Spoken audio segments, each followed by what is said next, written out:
ಶ್ರೀಗುರುಭ್ಯೋ ನಮಃ ಪರಮಗುರುಭ್ಯೋ ನಮಃ ಶ್ರೀಮದಾನಂದತೀರ್ಥಭಗವತ್ಪಾದಾಚಾರ್ಯಗುರುಭ್ಯೋ ನಮಃ ಹರಿ ಓಂ. ಆಪಾದಮೌಲಿಪರ್ಯಂತಂ ಗುರುಣಾಮಾಕೃತಿಂ ಸ್ಮರೇತ್ ತೇನ ವಿಘ್ನಾಃ ಪ್ರಣಶ್ಯಂತಿ ಸಿದ್ಧ್ಯಂತಿ ಚ ಮನೋರಥಾಃ. ಹಯಗ್ರೀವ ಪದಾಂಬೋಜಮಾನಸಂ ಸ್ವಾದೀಶಪ್ರಿಯಂ ಗುರುಗೋವಿಂದ ವಿಠ್ಠಲದಾಸವರ್ಯಂ ಗುರುಂ ವಂದೇ ನಿರಂತರಂ. ಶೇಷಾಂಶ ಸುಬ್ಬರಾಯಾಖ್ಯಂ ದಾಸಾರ್ಯಜ್ಞಾನಿ ಸೇವಿತಂ ಭೂಸುರೋದ್ಧರಣಿ ನಿಷ್ಠಂ ವಾ ಸರ್ವಾಸರಹಂ ಭಜೆ. ಮಧ್ವಪತಿ ದಿವ್ಯಪಾದಾಬ್ಜಮದುಪಂ ವಿದ್ವದಾರ್ಯ ಶ್ರೀವರ ವಿಠ್ಠಲ ಕರಜಂ ಮದ್ಗುರೋ ಸದ್ಹೃದಯಾವಾಸಂ ಮುದ್ದುಮೋಹನದಾಸವರ್ಯಂ ಭಜೆ. ಅಜ್ಞಾನತಿಮಿರಚ್ಛೇದಂ ಬುದ್ಧಿಸಂಪತ್ಪ್ರದಾಯಕಂ ವಿಜ್ಞಾನವಿಮಲಂ ಶಾಂತಂ ವಿಜಯಾಖ್ಯ ಗುರುಂ ಭಜೆ. ರಾಮಪಾದಾಂಬುಜಾಸಕ್ತಂ ರಾಘವೇಂದ್ರ ಗುರುಪ್ರಿಯಂ ಮುನೀಂದ್ರಯೋಗಿನಂ ಸೇವೆ ಕಾಮಿತಾರ್ಥಪ್ರದಾಯಕಂ. ಮಂತ್ರಾಲಯ ನಿವಾಸಿ ಮಾಂ ಜಾಗ್ರತ್ಕಾಲೆ ಸದಾವತು ನ್ಯಾಯಮುಕ್ತಾವಲಿ ಕರ್ತಾ ಸ್ವಪ್ನೆ ರಕ್ಷತು ಮಾಂ ಸದಾ. ಗುರುಮಖಿಲ ಗುಣಜ್ಞಂ ಸದ್ಗುಣೈಕಾದಿವಾಸಂ ಶಮದಮಪರಿನಿಷ್ಠಂ ಸತ್ವನಿಷ್ಠಂ ವರಿಷ್ಠಂ ಸಕಲ ಸುಜನಭೀಷ್ಟಂ ನಿತ್ಯ ನಿರ್ಧೂತ ಕಷ್ಟಂ ಹಯಮುಖ ಪದನಿಷ್ಠಂ ಮಾಂ ಭಜಂತು ಪ್ರಪನ್ನಾಃ. ಸಮಚರಣ ಸರೋಜಂ ಸಾಂದ್ರ ನೀಲಾಂಬುದಾಭಂ ಜಗದನಿಹಿತ ಪಾಣಿಂ ಮಂಡನಂ ಮಂಡನಾನಾಂ. ತರುಣ ತುಳಸಿ ಮಾಲಾ ಕಂದರಂ ಕಂಜನೇತ್ರಂ ಸದಯದವಲಹಾಸಂ ವಿಠ್ಠಲಂ ಚಿಂತಯಾಮಿ. ಪಾಪಾವಳಿ ಪಾಟಣ ಪದ್ಮಪಾಂಗ ಶ್ರೀಪಾಣಿ ಪದ್ಮಾಂಚಿತ ಜಾನುಜಂಗಃ ಗೋಪಾಲ ಬಾಲಕೃಪಯಾ ಸ್ವಯಂ ನಃ ಶ್ರೀ ಪಾಂಡುರಂಗೋ ಭವತು ಪ್ರಸನ್ನಃ. ಶ್ರೀ ಗುರುಭ್ಯೋ ನಮಃ ಹರಿ ಓಂ. ಅತ್ಯಂತ ಪರ್ವಕಾಲ ಕಾರ್ತಿಕ ಮಾಸ. ಕಾರ್ತಿಕ ಮಾಸ ಅಂತಂದ್ರೆ ದೀಪ ಬೆಳಗಬೇಕು ಅಂತ. ಯಾವ ದೀಪ ಅಂತಂದರೆ ಜ್ಞಾನ ದೀಪ. ಜ್ಞಾನಿಗಳ ದೀಪ ಹಚ್ಚಬೇಕು. ಜ್ಞಾನ ಅವ್ರು ಕೊಟ್ಟಿದ್ದು. ಆ ಜ್ಞಾನ ಎಲ್ಲಿಂದ ಬರ್ತಿದೆ ಅಂತಂದರೆ, ಆ ಬೆಳಕು ಎಲ್ಲಿಂದ ಉರಿತಿದೆ ಅಂದರೆ ಆ ಬತ್ತಿಯಿಂದ, ಎಣ್ಣೆಯಿಂದ, ಹಣತೆಯಿಂದ. ಹಣತೆ ಎಣ್ಣೆಯನ್ನು ಹಿಡಿದಿಟ್ಟಿದೆ, ಬತ್ತಿ ಬೆಳಗ್ತಾ ಇದೆ. ಎಣ್ಣೆನೂ ಬೇಕು, ಬತ್ತಿನೂ ಬೇಕು, ಹಣತೆನೂ ಬೇಕು. ಹಾಗಾಗಿ ನಮಗೆ ಉಪದೇಶ ಮಾಡಲಿಕ್ಕೆ ಆ ದೀಪ ಬೆಳಗ್ಬೇಕು. ದೀಪನೇ ಪರಮಾತ್ಮ. ಅವನು ಯಾವಾಗ ಉರಿತಾನೆ ಅಂತಂದರೆ ಆ ಬತ್ತಿ ಉರಿದಾಗ. ಆ ಬತ್ತಿನೇ ಗುರುಗಳು ಅಂದರೆ ಜ್ಞಾನಿಗಳು. ಅವರ ಅನುಭವದಿಂದ. ಆ ಗುರುಗಳಿಗೆ ಎಲ್ಲಿಂದ ಬರ್ತಾ ಇದೆ ಎನರ್ಜಿ ಅಂತಂದರೆ ವಾಯುದೇವರ ಎಣ್ಣೆ. ಆ ವಾಯುದೇವರು ಆ ಜೀವಿಯಿಂದ ಪರಮಾತ್ಮನನ್ನು ತೋರಿಸ್ತಾರೆ. ಅದಕ್ಕೆ ಅದನ್ನು ಈ ಕಾರ್ತಿಕ ಮಾಸ ಮಾಡ್ತಾ ಇದೆ. ಹಾಗಾಗಿ ಆ ಪರಮಾತ್ಮನ ತೋರಿಸ್ಕೊಡ್ತಕ್ಕಂಥವ್ರು ಯಾರು ಅಂತಂದರೆ ಅನೇಕ ಜನ ಜ್ಞಾನಿಗಳು. ಲೋಕದಲ್ಲಿ ನಾವು ತಗೊಂಡ್ರೆ ನಮ್ಮ ಮಧ್ವ ಮತದಲ್ಲಿ 27 ಮಠಗಳಿದೆ. 27 ಮಠ ಬೇಡ, ಒಂದು 20 ಮಠ ಇದೆ ಅಂತ ತಗೊಳ್ಳೋಣ. ಒಂದೊಂದು ಮಠದಲ್ಲಿ 50 ಜನ ಸ್ವಾಮಿಗಳಾಗಿದ್ದಾರೆ ಅಂತ ಅನ್ಕೊಳ್ಳಿ. 50 ಜನ, 50 × 20 1000 ಆಯಿತು ಅಲ್ವಾ? 1000 ಜನ ಯತಿಗಳು ನಮ್ಮಲ್ಲಿದ್ದಾರೆ. ಎಲ್ಲರೂ ರಾಘವೇಂದ್ರ ಸ್ವಾಮಿಗಳ. ರಾಮಕೃಷ್ಣ ಪರಮಹಂಸರಿಗೆ 1000 ಜನ ಶಿಷ್ಯಂದರು. ವಿವೇಕಾನಂದ ಒಬ್ಬರೇ ತಾನೇ ಹೊಳೆದಿದ್ದು. ಹಾಗೆ ನಮಗೂ ಅಷ್ಟೇ ಎಷ್ಟೋ ಜನ ಗುರುಗಳಿದ್ರು. ನಮ್ಮನ್ನು ಉದ್ಧಾರ ಮಾಡ್ತಕ್ಕಂಥವ್ರನ್ನ ನಾವು ಆಶ್ರಯ ಮಾಡಬೇಕು. 1000 ಜನರನ್ನು ಆಶ್ರಯ ಮಾಡ್ಲಿಕ್ಕೆ ಆಗಲ್ಲ ಅಲ್ವಾ? ಹಾಗೆ ನಮಗೆ ಅಂತಲೇ ಒಂದು ದಾರಿಯನ್ನು ಪರಮಾತ್ಮ ಕೊಟ್ಟಿರ್ತಾನೆ. ಅದನ್ನು ಯಥಾಮತಿ ಯಥಾಶಕ್ತಿ ನಾವು ಚಿಂತನೆ ಮಾಡಲಿಕ್ಕೆ ಅಂತ ಪ್ರಯತ್ನ ಪಡೋಣ. ಅದು ಓಪನ್ ಮಾಡಿ. ಈ ಹರಿದಾಸರ ಪೀಳಿಗೆ ಅನ್ನೋದ್ರ ಬಗ್ಗೆ ಚಿಂತನೆ.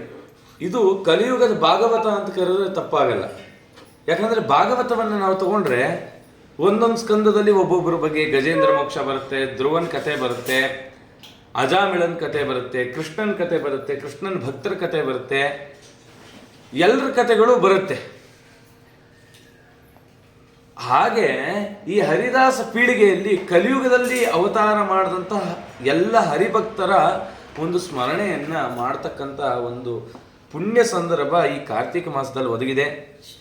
ಅದು ಹೇಗೆ ಒದಗಿದೆ ಅಂತಂದರೆ ನಮ್ಮ ಮುದ್ದುಮೋಹನದಾಸರ ಒಂದು ಕೃಪೆಯಿಂದ ಒದಗಿದೆ. ಯಾರು ಈ ಮುದ್ದುಮೋಹನದಾಸರು ಅದನ್ನೆಲ್ಲ ಚಿಂತನೆ ಮಾಡೋಣ. ಮುದ್ದುಮೋಹನದಾಸರು ಈ ಪ್ರಾಂತದ ಶ್ರೇಷ್ಠ ಹರಿದಾಸರು.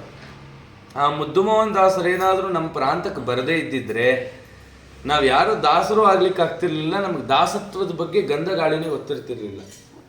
ಹಾಗಾಗಿ ಆ ಮುದ್ದುಮೋಹನ ದಾಸರ ಋಣವನ್ನ ನಾವು ಏನು ಮಾಡಿದ್ರೂ ತೀರಿಸ್ಲಿಕ್ಕಾಗಲ್ಲ. ಮುದ್ದುಮೋಹನ್ ದಾಸರು ಬರದೇ ಇದ್ದಿದ್ರೆ ಒಂದು ಕ್ಷಣ ಎಷ್ಟೋ ಭಯ ಆಗುತ್ತೆ. ಈ ಪ್ರಾಂತಕ್ಕೆ ನಾವೆಲ್ಲ ಏನಾಗೋಗ್ಬಿಡ್ತಿದ್ವೋ ಖಂಡಿತವಾಗಲೂ ಗೊತ್ತಿಲ್ಲ. ಆದರೆ ಈ ಪ್ರಾಂತಕ್ಕೆ ಹರಿದಾಸ ಸಾಹಿತ್ಯವನ್ನು ಬೆಳಗಬೇಕು ಎಂಬ ಒಂದು ನಿಟ್ಟಿನಿಂದ ಆ ವಿಜಯರಾಯರ ಅನುಗ್ರಹ ಬಲದಿಂದ ಶ್ರೀವರ ವಿಠಲದಾಸರು ಈ ರಾಘವೇಂದ್ರ ದಾಸರಿಗೆ, ರಾಘವೇಂದ್ರ ಅಂತ ಅವ್ರ ಹೆಸರು, ರಾಘವೇಂದ್ರಪ್ಪ ಅಂತ, ಒಳ್ಳೆ ಗಡ್ಡ ಎಲ್ಲ ಬಿಟ್ಟಿದ್ರು, ರಾಘವೇಂದ್ರ ದಾಸರು ಅಂತಲೇ ಪ್ರಖ್ಯಾತರಾಗಿದ್ದರು. ತದನಂತರದಲ್ಲಿ ಶ್ರೀವರ ವಿಠಲರಿಂದ ಮುದ್ದುಮೋಹನ ವಿಠಲ ಎಂಬ ಅಂಕಿತ ಆದಮೇಲೆ ಮುದ್ದುಮೋಹನ ವಿಠಲ ದಾಸರಾದರು. ತುಂಬ ವೈರಾಗ್ಯದ ಜೀವನವನ್ನು ಹೊಂದಿದ್ರು. ದಾಸ ಸಾಹಿತ್ಯವನ್ನು ಬೆಳಗಬೇಕು ಅಂತಿತ್ತು, ವೈರಾಗ್ಯದಿಂದ ಕೆಲವಾರು ಆಗಿಲ್ಲ. ಹಾಗಾಗಿ ನಾನು ಮಾಡದೇ ಇದ್ದದ್ದು ನಮ್ಮ ಶಿಷ್ಯರಿಂದ ಮಾಡಿಸ್ಬೇಕು ಅಂಥೇಳಿ ಆ ಶೇಷಾಂಶರಾದ ಸುಬ್ಬರಾಯರನ್ನು ಹುಡುಕಿ ಅವರಿಗೆ ತಂದೆ ಮುದ್ದುಮೋಹನ ವಿಠಲ ಅಂತ ಅಂಕಿತವನ್ನು ಕೊಟ್ಟು ಅವ್ರ ಮೂಲಕ 1165 ಜನ ಶಿಷ್ಯರಿಗೆ ಅಂಕಿತ ಪ್ರದಾನ ಮಾಡಿಸಿ ಹರಿಕಥಾಮೃತ ಸಾರಕ್ಕೆ ಭಾವಪ್ರಕಾಶಕ ಅಂತ ಟಿಪ್ಪಣಿ ಬರೆಸಿ, ಏನು ಒಂದಲ್ಲ ಎರಡಲ್ಲ, ದಾಸಕೂಟವನ್ನು ಸ್ಥಾಪನೆ ಮಾಡಿ ಕದರ ಮಂಡಲಿಗೆ ಹೋಗಿ ಹೇಳ್ತಾ ಹೋದರೆ ಮುಗಿಯಲ್ಲ, ಅಷ್ಟೆಲ್ಲ ಕಾರ್ಯ ಮಾಡಿಸಿ ತದನಂತರ ಅವರ ಪ್ರಮುಖ ಶಿಷ್ಯರು ರಮಾಕಾಂತ ವಿಠಲರು, ಇವತ್ತು ಒಬ್ಬ ದೊಡ್ಡ ಜ್ಞಾನಿಗಳು ಉರಗಾದ್ರಿವಾಸ ವಿಠಲದಾಸರು, ಅವರಿಂದ ಗುರುಗೋವಿಂದ ವಿಠಲದಾಸರಿಂದ, ಮೊದಲನೇ ಶಿಷ್ಯರು ಬಾಗೇಪಲ್ಲಿ ಶೇಷದಾಸರಿಂದ, ಹೀಗೆ ಹಲವಾರು ಜನ ಶಿಷ್ಯರಿಂದ ಈ ದಾಸ ಸಾಹಿತ್ಯವನ್ನು ಬೆಳಗಿಸಿ ಈ ಒಂದು ಪೀಳಿಗೆಯನ್ನು ಇವತ್ತಿಗೂ ಜೀವಂತವಾಗಿರೋಕ್ಕೆ ಕಾರಣೀಭೂತರಾದಂಥವ್ರು ಆ ಮುದ್ದುಮೋಹನ್ ದಾಸರು. ಅವರ ಆರಾಧನೆ ನಿಮಿತ್ತ ಅವ್ರಿಗೇನಪ್ಪ ಪ್ರೀತಿ ಅಂತಂದರೆ ಪರಂಪರೆಯನ್ನು ಸ್ತುತಿ ಮಾಡಿದ್ರೆ ಬಹಳ ಪ್ರೀತಿ. ಹಾಗಾಗಿ ಆ ಪರಂಪರೆ, ಆ ಪೀಳಿಗೆಯನ್ನು ಕೆಲವಾರು ಚಿಂತನೆ ಮಾಡಲಿಕ್ಕೆ ಪ್ರಯತ್ನ ಮಾಡೋಣ. ನಾವೆಲ್ಲ ಚಿಂತನೆ ಮಾಡ್ತೀವಿ, ಈ ಪರಂಪರೆ ಎಲ್ಲಿಂದ ಬಂತು, ಯಾವುದಿದು ಪರಂಪರೆ, ಯಾಕೆ ಪರಂಪರೆ ಅನ್ನೋದು ಬೇಕು? ಪರಂಪರೆ ಅನ್ನೋದು ತುಂಬ ಮುಖ್ಯ. ಹೆಣ್ಣೊಡಕ್ಕೆ ಅಂತ ಹೋದರೆ ಕೇಳ್ತೀವಲ್ವಾ, ನಿಮ್ಮ ಅಪ್ಪ ಅಮ್ಮ ಯಾರು, ನಿಮ್ಮ ಅಜ್ಜಿ ತಾತ ಯಾರು ಅಂತ ಕೇಳ್ತೀವಿ ಮದುವೆ ಆಗಲಿಕ್ಕೆ. ಯಾಕೆ ಬೇಕು? ಅವ್ರ ಮನೆತನ ಒಳ್ಳೇದು ಹೌದೋ ಅಲ್ವೋ. ಹಾಗೆ ಪರಮಾತ್ಮನ ಹೊಂದಲಿಕ್ಕೆ ಒಂದು ಪರಂಪರೆ ಬೇಕು. ಇವತ್ತೆಲ್ಲರೂ ಕೂಡ ಗುರುಗಳು, ಸದ್ಗುರುಗಳು, ಜಗದ್ಗುರುಗಳಾದಾಗ ಅವ್ರಿಗೆ ಯಾವ ಪರಂಪರೆನೇ ಇಲ್ಲ, ಯಾವ ಗುರುಗಳೇ ಇಲ್ಲ, ಅವರೇ ಸ್ವಯಂ ಘೋಷಿತ ಗುರುಗಳಾದರು. ಹೀಗಿರೋ ಕಾಲಕ್ಕೆ ಅವರನ್ನೆಲ್ಲ ನಾವು ಆಶ್ರಯ ಮಾಡಲಿಕ್ಕೆ ಸಾಧ್ಯ ಆಗಲ್ಲ. ಹೀಗಿರೋ ಕಾಲಕ್ಕೆ ನಮಗೆ ದಿವ್ಯವಾದ ಒಂದು ಪರಂಪರೆ ಬೇಕು. ಆ ಪರಂಪರೆಯ ಕುರಿತಾಗಿ ಕೆಲವಾರು ಚಿಂತನೆಗಳನ್ನು ಮಾಡೋಣ. ದ್ವಾಪರ ಯುಗ ಅಂತ್ಯ ಅಥವಾ ದ್ವಾಪರ ಯುಗ ಅಂತ್ಯ ಆಗೋ ಪೂರ್ವ ಕಾಲದಲ್ಲಿ ಕೃಷ್ಣನೇ ಒಂದು ರೂಪವನ್ನು ತಗೊಂಡ ಅಂತ ಹೇಳ್ತಾ ಇದ್ದಾರೆ. ಯಾವ ರೂಪ? ಅದು ಹಂಸ ರೂಪ ಅಂತೆ. ಹಂಸ ರೂಪವನ್ನು ತಗೊಂಡ. ಹಂಸ ಪಕ್ಷಿ ಏನು ಮಾಡುತ್ತೆ, ಎಲ್ಲಿರುತ್ತೆ? ಅದು ಬ್ರಹ್ಮಲೋಕದಲ್ಲಿರುತ್ತೆ. ಬ್ರಹ್ಮದೇವರು ಹಂಸಾರೂಢರು, ಯಾವಾಗಲೂ ಹಂಸ ಪಕ್ಷಿ ಮೇಲೆ ಕೂತಿರ್ತಾರೆ. ಯಾಕೆ ಹಂಸ ಪಕ್ಷಿ ಮೇಲೆ ಕೂತಿರ್ತಾರೆ? ಆ ಹಂಸಕ್ಕೆ ಒಂದು ಗುಣ ಇದೆ. ಒಂದು ಪಾತ್ರೆಯಲ್ಲಿ 1 ಲೀಟರ್ ಹಾಲು 1 ಲೀಟರ್ ನೀರು ಹಾಕಿ ಒಟ್ಟಿಗೆ ಸೇರಿಸಿ, ಆ ಹಂಸ ಪಕ್ಷಿ ಏನು ಮಾಡುತ್ತೆ? ಹಾಲು ಮಾತ್ರ ಕುಡಿಯುತ್ತೆ ಅಲ್ವಾ, ನೀರು ಕುಡಿಯಲ್ಲ, ನೀರನ್ನ ಹಾಗೆ ಬಿಡುತ್ತೆ. ಇವತ್ತು ಯಾವ ಮಿಷಿನ್ ಇದು ಮಾಡೋಕ್ಕೆ ಸಾಧ್ಯ? ಇಲ್ಲಿವರೆಗೂ ಯಾವ ಮಿಷಿನ್ನೂ ಇಲ್ಲ ಹಾಲನ್ನ ನೀರನ್ನ ಬೇರೆ ಮಾಡುವಂಥದ್ದು. ಹಾಗೆ ಆ ಹಂಸ ಕ್ಷೀರ ನ್ಯಾಯವನ್ನು ಮಾಡ್ತಕ್ಕಂಥ ಆ ಹಂಸ ಪಕ್ಷಿ ಮೇಲೆ ಆ ಬ್ರಹ್ಮದೇವರು ಕೂತಿದ್ದಾರೆ. ಆ ಬ್ರಹ್ಮನಿಗೆ ಉಪದೇಶ ಮಾಡಲಿಕ್ಕೆ ಹಂಸ ರೂಪವನ್ನೇ ಪರಮಾತ್ಮ ತಗೊಂಡ. ಆ ಕ್ಷೀರವನ್ನು ಕೊಡಲಿಕ್ಕೆ ತಾನು ತಗೊಂಡು ಆ ರೂಪವನ್ನು ತಾನು ತಗೊಂಡ. ಅಲ್ಲಿ ಹೇಳ್ದ, ಏನಕ್ಕೆ ಹಂಸ ತಗೋತಾ ಇದ್ದೀನಿ ಅಂದರೆ ಇದು ಕಲಿಯುಗಕ್ಕೆ ಮೀಸಲಾದಂಥದ್ದು. ಕಲಿಯುಗದಲ್ಲಿ ಬರೀ ಕಲಬೆರಕೆನೆ ಅಲ್ವಾ. ಹಾಲು ತಗೊಂಡ್ರು ಕಲಬೆರಕೆ, ಸಾಸಿವೆ ತಗೊಳ್ಳಿ ಅದ್ರಲ್ಲಿ ರಾಗಿ ಕಾಳಿರುತ್ತೆ ಅಲ್ವಾ. ಯಾವುದ್ರಲ್ಲಿ ಕಲಬೆರಕೆ ಇಲ್ಲ ನೋಡ್ರಿ, ಪ್ರತಿಯೊಂದರಲ್ಲೂ ಕಲಬೆರಕೆ ಇದ್ದೇ ಇರುತ್ತೆ. ಇಂಥ ಕಲಬೆರಕೆ ಸಮಾಜದಲ್ಲಿ ಶುದ್ಧತೆಯನ್ನು ಕೊಡಲಿಕ್ಕೆ ನಾನು ಈ ರೂಪ ತಗೊಂಡಿದ್ದೀನಿ ಅಂದ ಕೃಷ್ಣ. ಅದಕ್ಕೆ ಹಂಸ ರೂಪ, ಅದಕ್ಕೆ ಅವನ್ನ ಹಂಸನಾಮಕ ಪರಮಾತ್ಮ ಅಂತ ಕರೀತಾರೆ, ಅಥವಾ ಅಕ್ಷರ ಮೂರ್ತಿ ಅಂತಲೂ ಕರೀತಾರೆ. ಕ್ಷರಾಕ್ಷರ ಮೂರ್ತಿ ಅಥವಾ ವಿಠಲ ಅಂತ ಅವನ್ನ ಕರಿಬಹುದು ಅಂತ ಜ್ಞಾನಿಗಳು ಹೇಳ್ತಾ ಇದ್ದಾರೆ. ಆ ಹಂಸನಾಮಕ ಏನು ಮಾಡ್ದ ಅಂತಂದ್ರೆ ಒಂದು ಸಿದ್ಧಾಂತವನ್ನು ಕೊಟ್ಟ, ದ್ವೈತ ಸಿದ್ಧಾಂತ. ದ್ವೈತ ಅಂತಂದ್ರೆ 2. ಏನದು 2?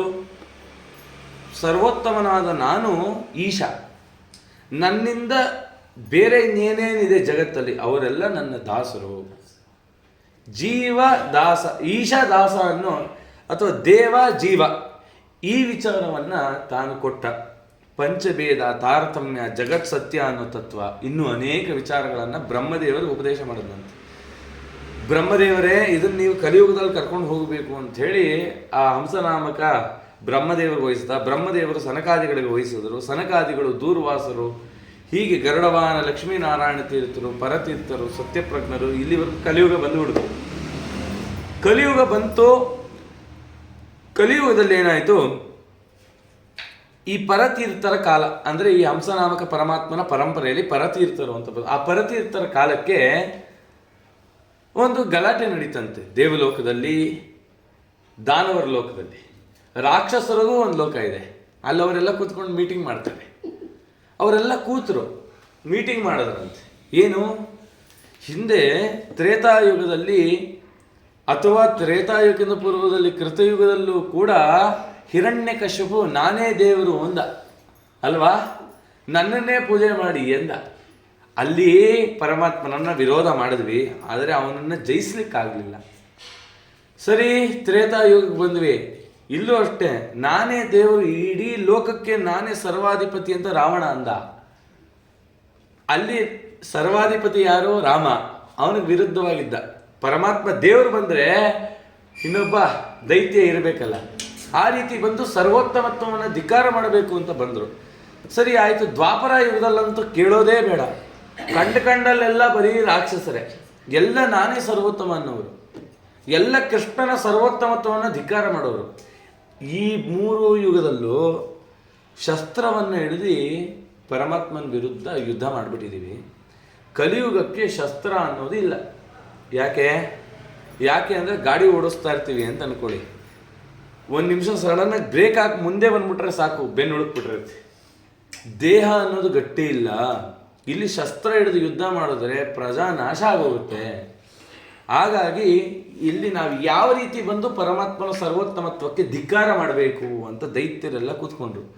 ಒಬ್ಬ ಬಂದು ವೇದಾನೇ ಸುಳ್ಳು ಅಂತಂದ. ಇನ್ನೊಬ್ಬ ಬಂದ, ವೇದ ಬರೀ ಯಾರೋ ರಚನೆ ಮಾಡಿಟ್ಟಿರೋದು, ಅದೊಂದು ಕತೆ ರೀತಿ, ಹಾಗಾಗಿ ಅದನ್ನು ಯಾರು ನಂಬೇಡಿ ಅಂದ. ಇನ್ನೊಬ್ಬ ಬಂದ, ಇಡೀ ಜಗತ್ತೇ ಶೂನ್ಯ ಆಗಿರುವಾಗ ವೇದ ಎಲ್ಲಿದೆ, ದೇವರೆಲ್ಲಿದ್ದಾನೆ, ಬರೀ ಇದೇ ವಾದಗಳಾಗೋಯ್ತು, ನಾಸ್ತಿಕವಾದಗಳೇ ಆಗೋಯ್ತು. ಇನ್ನೊಬ್ಬ ಬಂದ ಚಾರ್ವಾಕ, ನಾ ಕಣ್ಣಿಂದ ಕಂಡಿದ್ದು ಮಾತ್ರ ನಾನು ನಂಬ್ತೀನಿ, ನನಗೆ ಗೋಚರ ಆಗಿದ್ದು ಯಾವುದೋ ನಂಬಲ್ಲ ಅಂದ.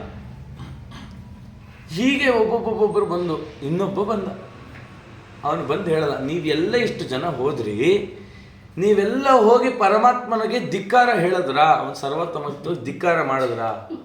ಅದಕ್ಕೆ ಅವ್ರು ಹೇಳಿದ್ರು, ನಮ್ಮ ಕೈಯಲ್ಲಿ ಸಾಧ್ಯನೇ ಆಗ್ತಿಲ್ಲ. ಸರಿ, ಒಂದು ಕೆಲಸ ಮಾಡ್ತೀನಿ, ನಾನೇ ಅವತಾರ ಮಾಡಿಬಿಡ್ತೀನಿ ಅಂತ ಒಬ್ಬ ದೈತ್ಯ. ಅವನೇನು ಮಾಡ್ದ, ಅವನ ಕೆಲಸ ಮಾಡ್ತೀನಿ, ಬ್ರಾಹ್ಮಣರ ಮನೇಲೆ ಹುಡ್ತೀನಿ, ವೇದವನ್ನು ಅಧ್ಯಯನ ಮಾಡ್ತೀನಿ, ವೇದ ಅಧ್ಯಯನ ಮಾಡೋಟ್ಟು ವೇದ ಸುಳ್ಳು ಅಂತೀನಿ. ಯಾಕೆ? ಅಧ್ಯಯನ ಮಾಡಿದವನು ಗೊತ್ತಲ್ವ ಸತ್ಯನೋ ಸುಳ್ಳು ಅಂತ ಅಂಥೇಳಿ ನಾನೇ ಸನ್ಯಾಸ ವೇಷಧಾರಿ ಆಗ್ತೀನಿ ಅಂಥೇಳಿ ಬಂದ. ಆ ಪರತೀರ್ಥರ ಕಾಲಕ್ಕೆ ಬಂದು, ಆ ಪರತೀರ್ಥರು ದ್ವೈತ ಸಿದ್ಧಾಂತ ಎಲ್ಲರನ್ನೂ ಕೂಡ ಮರಳು ಮಾಡ್ದ. ಎಲ್ಲರನ್ನು ಕೂಡ ಮರಳು ಮಾಡಿ, ಈ ವೇದ ಅನ್ನೋದಿದೆಯಲ್ಲ, ಇದರಲ್ಲಿ ಏನೇ ವೇದ ಹೇಳ್ತಿದೆ ಅಂತಂದರೆ ನಾನೇ ದೇವರು ಅಂತ ಹೇಳ್ತಾರೆ, ಅದನ್ನು ನಾವು ತಿಳಿಬೇಕು. ಸರಿ ಆಯಿತು. ಆ ಪರತೀರ್ಥರು ಕೂತಿದ್ರು. ಪರತೀರ್ಥರು ಅವ್ರ ಶಿಷ್ಯರು ಸತ್ಯಪ್ರಜ್ಞರಿಬ್ಬರು ಕೂತಿದ್ರು. ಆ ಕಾಲಕ್ಕೆ ಪರತೀರ್ಥರು ಅವನನ್ನು ನೋಡಿ ಒಳಗಡೆ ಹೋಗಿ ಬಾಗಿಲು ಹಾಕೊಂಡ್ಬಿಟ್ರೆ ಸ್ನಾನ ಮಾಡೋದ್ರಂತೆ. ಯಾಕೆ ಅಂತಂದರೆ ನಾನೇ ದೇವರು ಅನ್ನೋ ಈ ಹುಡುಗ ಇನ್ನು ಮುಂದೆ ಎಂಥ ಕೆಲಸ ಮಾಡ್ತಾನೋ ಗೊತ್ತಿಲ್ಲ, ಅವನನ್ನು ನೋಡಿದ್ದಕ್ಕೆ ನಂಗೆ ಮೈಲಿಗೆ ಆಯಿತು ಅಂತ ಸ್ನಾನ ಮಾಡಿದ್ರು. ಸರಿ, ಪರತೀರ್ಥರು ಬದ್ರಿಕಾಶ್ರಮಕ್ಕೆ ಹೋಗಿ ಅವರು ಅಲ್ಲಿ ಅದೃಶ್ಯರಾಗ್ಬಿಟ್ರು. ಅವನು ಚಿಂತನೆ ಮಾಡ್ದ, ಹೇಗಾದರೂ ಮಾಡಿ ಈ ಭೂಮಿಯಲ್ಲಿ ಇರ್ತಕ್ಕಂಥವ್ರು ಎಲ್ಲರೂ ನನ್ನ ಪರವಾಗಿ ಮಾಡ್ಕೊಂಡ್ಬಿಟ್ಟಿದ್ದೀನಿ, ಈ ದ್ವೈತ ಸಿದ್ಧಾಂತದವ್ರನ್ನ ಮಾತ್ರ ನನ್ನ ಕಡೆ ಮಾಡ್ಕೊಳಕ್ಕಾಗಲಿಲ್ವೇ? ಅವ್ರಿಗೆ 4 ಜನ ಶಿಷ್ಯಂದರು. ಅವ್ರಿಗೆ ಮರಣ ಕಾಲದಲ್ಲಿ ಹೇಳದಂತೆ, ಅವನು ಅಲ್ಪಾಯುಷಿ. ಅವನು ಹೇಳ್ದ, ಎಲ್ಲರನ್ನು ಕೂಡ ಮರಳು ಮಾಡ್ಕೊಂಡ್ಬಿಟ್ಟಿದ್ದೀನಿ, ಇದೊಂದು ಪರಂಪರೆ ಮಾಡೋಕ್ಕಾಗಿಲ್ಲ. ನೀವು ಕೊಡೋ ಗುರು ಕಾಣಿಕೆ ಏನು ಅಂತಂದರೆ ಅವ್ರು ಬಲಾತ್ಕಾರನಾದರೂ ಮಾಡಿ ಅಥವಾ ಅವ್ರ ತಲೆ ಬುರುಡೆ ಹೊಡೆದಾದರೂ ಪರವಾಗಿಲ್ಲ, ನನ್ನ ಮತಕ್ಕೆ ಕರ್ಕೊಂಬರ್ಬೇಕು. ನನ್ನ ಕೈಯಲ್ಲಿ ಆಗಲಿಲ್ಲ, ನೀವು ಮಾಡಬೇಕು. ಆಗ ಅವ್ರು ಎಲ್ಲಿದ್ದರು ಅಂತಂದರೆ ಉಡುಪಿಯಲ್ಲೇ ಇದ್ದರು. ಅನಂತೇಶ್ವರನ ಸನ್ನಿಧಾನದಲ್ಲಿ ಇದ್ರು. ಸತ್ಯಪ್ರಜ್ಞರು ಅವ್ರ ಶಿಷ್ಯರು ಪ್ರಾಜ್ಞತೀರ್ಥರು. ಸತ್ಯಪ್ರಜ್ಞರನ್ನ ಕಟ್ಟಾಕೊಂಡು ಪುರುಷೋತ್ತಮ ಕ್ಷೇತ್ರಕ್ಕೆ ಹೋದ್ರು. ಪುರುಷೋತ್ತಮ ಪೂರಿ ಜಗನ್ನಾಥಕ್ಕೆ ಅಲ್ಲಿ ಕರ್ಕೊಂಡೋಗಿ ಅಲ್ಲಿಟ್ಟು ಅವರಲ್ಲಿ ಇದ್ದ ದಂಡಗಳನ್ನು ಮುರಿದು ಇನ್ಮೇಲೆ ನೀವು ಗೋಪಿಚಂದ್ರನ ಧಾರಣೆ ಮಾಡಬಾರ್ದು ಅಂಥೇಳಿ ಅಡ್ಡನಾಮ ತಿರಿಯಕ್ ನಾಮವನ್ನು ಹಾಕಿ ಮಾಡಿದ್ರು. ಪರತೀರ್ಥರು ಒಂದು ಮಾತು ಹೇಳಿದ್ರು, ಈ ಥರ ಸಂದರ್ಭ ಬಂದರೆ ಉಪವಾಸ ಇದ್ಬಿಡಿ. ಒಳಗಡೆ ನಿಮ್ಮ ಅನುಷ್ಠಾನ ಇರಲಿ, ಹೊರಗಡೆ ಏನಾದ್ರು ನೀವು ವಿರೋಧ ಮಾಡಿದ್ರೆ ನಮ್ಮನ್ನು ಸಾಯಿಸ್ತಾರೆ. ನಾವು ಸತ್ತರೆ ಏನಾದ್ರು ಸಾಧನೆ ಮಾಡ್ಲಿಕ್ಕಾಗತ್ತಾ? ಸಾಯೋದು ಪರಿಹಾರ ಅಲ್ಲ. ನಾಟಕ ಮಾಡಿದ್ರು ಪರವಾಗಿಲ್ಲ, ಒಂದಲ್ಲ ಒಂದು ದಿನ ಸತ್ಯ ಗೊತ್ತಾಗುತ್ತೆ.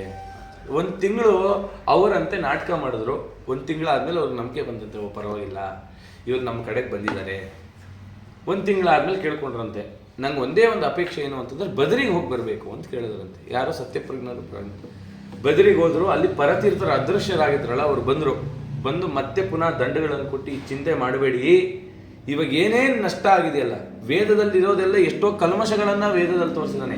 ಭಗವದ್ಗೀತೆ ಚಿಂತನೆಗಳನ್ನೇ ಬೇರೆ ರೀತಿ ಕೊಟ್ಟಿದ್ದಾನೆ. ಬ್ರಹ್ಮಸೂತ್ರಗಳಿಗೆ ಏನೇನೋ ಅರ್ಥ ಹೇಳಿದಾನಲ್ಲ, ಚಿಂತನೆ ಮಾಡಬೇಡಿ. ಪ್ರಾಜ್ಞತೀರ್ಥರೇ, ನಿಮ್ಮ ಶಿಷ್ಯರಲ್ಲಿ ಒಬ್ಬ ಶಿಷ್ಯ ಬರ್ತಾನೆ, ನಿಮ್ಮ ಶಿಷ್ಯರ ಶಿಷ್ಯ ಬಂದು ಇದನ್ನೆಲ್ಲ ಸರಿ ಮಾಡ್ತಾನೆ ಅಂತ ಕಾಯ್ತಾ ಇದ್ರು. ಸತ್ಯಪ್ರಜ್ಞರ ಕಾಲ ಆಯಿತು, ಪ್ರಾಜ್ಞತೀರ್ಥರ ಕಾಲ. ಪ್ರಾಜ್ಞತೀರ್ಥರೇ ಅಚ್ಯುತ ಪ್ರೇಕ್ಷಾಚಾರ್ಯರಿಗೆ ಆಶ್ರಮ ಕೊಟ್ಟರು. ಆ ಕಾಲಕ್ಕೆಲ್ಲ ಅದ್ವೈತಿಗಳಂತ ಆಗ್ಬಿಟ್ಟಿದ್ರು. ಹೇಳಿದ್ರು, ನಾವೆಲ್ಲ ಅನುಷ್ಠಾನ ಮಾಡ್ತಾ ಇದೀವಿ, ಆದರೆ ಅದು ಅನುಭವಕ್ಕೆ ಗಮ್ಯವಾಗಿಲ್ಲ. ಮನೆಯಲ್ಲಿ ಇದ್ದೀವಿ, ಈ ಮನೆಯೇ ಭ್ರಮೆ ಅಂತಂದರೆ, ಮಳೆ ಬರುವಾಗ ನನಗೆ ಸಾಧನ ಮಾಡಿದೆ, ಮಳೆ ನೀರು ನನಗೆ ಬೀಳದಿರೋಂಗೆ ಮಾಡಿದೆ, ನನಗೆ ರಕ್ಷಣೆ ಮಾಡ್ತಿದೆ, ಎಲ್ಲ ಮಾಡ್ತಿದೆ. ಇದು ಭ್ರಮೆ ಅಂತಂದರೆ, ಈ ಗೋಡೆ ಎದುರುಗಡೆ ಕಾಣಿಸ್ತಿದೆ, ಇದು ಭ್ರಮೆ ಅಂತಂದರೆ ಒಪ್ಲಿಕ್ಕೆ ಸಾಧ್ಯನಾ? ಅನುಭವಕ್ಕೆ ಗಮ್ಯವಾಗಿಲ್ಲ. ನಿಮ್ಮ ಶಿಷ್ಯ ಬಂದೆಲ್ಲ ಸರಿ ಮಾಡ್ತಾನೆ ಅಂತಂದ್ರು. ಆ ಅಚ್ಯುತ ಪ್ರೇಕ್ಷಾಚಾರ್ಯ ಶಿಷ್ಯರೇ ಶ್ರೀಮನ್ ಮಧ್ವಾಚಾರ್ಯ. ಆ ಮಧ್ವಾಚಾರ್ಯರಿಗೆ ಸನ್ಯಾಸಾಶ್ರಮ ಕೊಡುವಂಥ ಯೋಗ್ಯತೆ ಅಚ್ಯುತ ಪ್ರೇಕ್ಷಾಚಾರ್ಯ ಇದೆಯಾ ಅಂತ ಪ್ರಶ್ನೆ ಮಾಡಿದ್ರು. ಸಾಧ್ಯನಾ? ವಾಯುದೇವರು ರುಜುಗಳು ಪರಮಾತ್ಮನ ಪ್ರೀತಿ ಪಾತ್ರರಾದ ಹನುಮಂತ ದೇವರಿಗೆ ಸನ್ಯಾಸ ದೀಕ್ಷೆ ಕೊಡೋಕ್ಕಾಗತ್ತಾ ಅಂತಂದರೆ ಅಚ್ಯುತ ಪ್ರೇಕ್ಷಾಚಾರ್ಯ ಬಗ್ಗೆ ಹೇಳುವಾಗ ಹೇಳ್ತಾರೆ, ಆ ಯೋಗ್ಯತೆ ಎಲ್ಲಿಂದ ಬಂತು? ನಾವು ಹೇಳ್ತೀವಲ್ಲ, ಜ್ಞಾನಿಗಳು ಮಾಡಿದ ನೈವೇದ್ಯ ಒಂದು ದಿನ ಆದರೂ ಊಟ ಮಾಡಬೇಕಂತೆ, ದೊಡ್ಡವ್ರ ಹಸ್ತದಿಂದ ಒಂದು ತುತ್ತಾದರೂ ಅನ್ನ ತಿನ್ಬೇಕಂತೆ. ವನವಾಸದಲ್ಲಿದ್ದ ಕಾಲಕ್ಕೆ ದ್ರೌಪದಿ ದೇವಿಯರು ಪಾಂಡವರೆಲ್ಲ ವನವಾಸಕ್ಕಿದ್ದಾಗ ಪ್ರತಿದಿನ 10,000 ಜನಕ್ಕೆ ಊಟ ಆಗ್ತಿತ್ತಂತೆ ಕಾಡಲ್ಲಿ. ಯಾಕೆ? ಹೇಗೆ? ಒಂದು ಅಕ್ಷಯ ಪಾತ್ರೆಯಿಂದ. ಆ ಅಕ್ಷಯ ಪಾತ್ರೆ ಇಟ್ಟು 10,000 ಜನಕ್ಕೆ ಊಟ.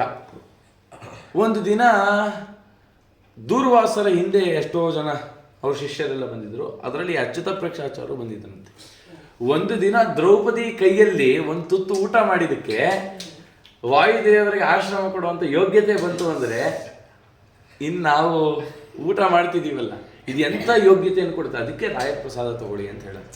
ಅದಕ್ಕೆ ರಾಯರ ಹಸ್ತದಕ್ಕೆ ಅಂಥ ಯೋಗ್ಯತೆ ಇದೆ, ಮುಂದೆ ಏನು ಮಾಡಿಸುತ್ತೋ ಗೊತ್ತಿಲ್ಲ, ಅಂಥ ಸಾಮರ್ಥ್ಯ ಇದೆ. ಅದು ದೊಡ್ಡವರು ಉಪಾಸನೆ ಮಾಡಿದ್ ಕೊಟ್ಟರೆ ಸಂಶಯವೇ ಬೇಡ, ನಮ್ಮನ್ನು ಉದ್ಧಾರ ಮಾಡುತ್ತೆ.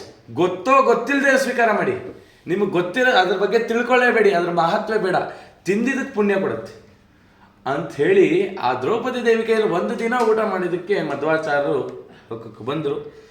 ಶ್ರೀಮದ್ ಆಚಾರ್ಯ ಬಂದ ಮೇಲೆ ಎಲ್ಲವನ್ನು ಶುದ್ಧ ಮಾಡಿದ್ರು. ಆದರೆ ಎಲ್ಲ ಸಂಸ್ಕೃತ. ಶ್ರೀಮದ್ ಆಚಾರ್ಯದ ಕಾಲಕ್ಕೆ ಕೆಲವೊಬ್ಬರು ನಿರ್ಣಯಕಾರರು ಹೇಳ್ತಾರೆ, ಮಧ್ವಾಚಾರ್ಯರಿಗಿಂತ ಪೂರ್ವದಲ್ಲಿ ಕನ್ನಡದಲ್ಲಿ ದೇವರ ನಾಮ ಮಾಡಿದ್ದಾರೆ ಕೆಲವೊಬ್ಬರು ಅಂತ ಸುಬೋಧ ರಾಮರಾಯರು ಅಂತಿದ್ದಾರೆ, ಅವರು ಹೇಳಿದ್ದಾರೆ. ಆದರೆ ಅದಕ್ಕೆ ಸರಿಯಾದ ಪ್ರಮಾಣಗಳು ಇಲ್ಲ.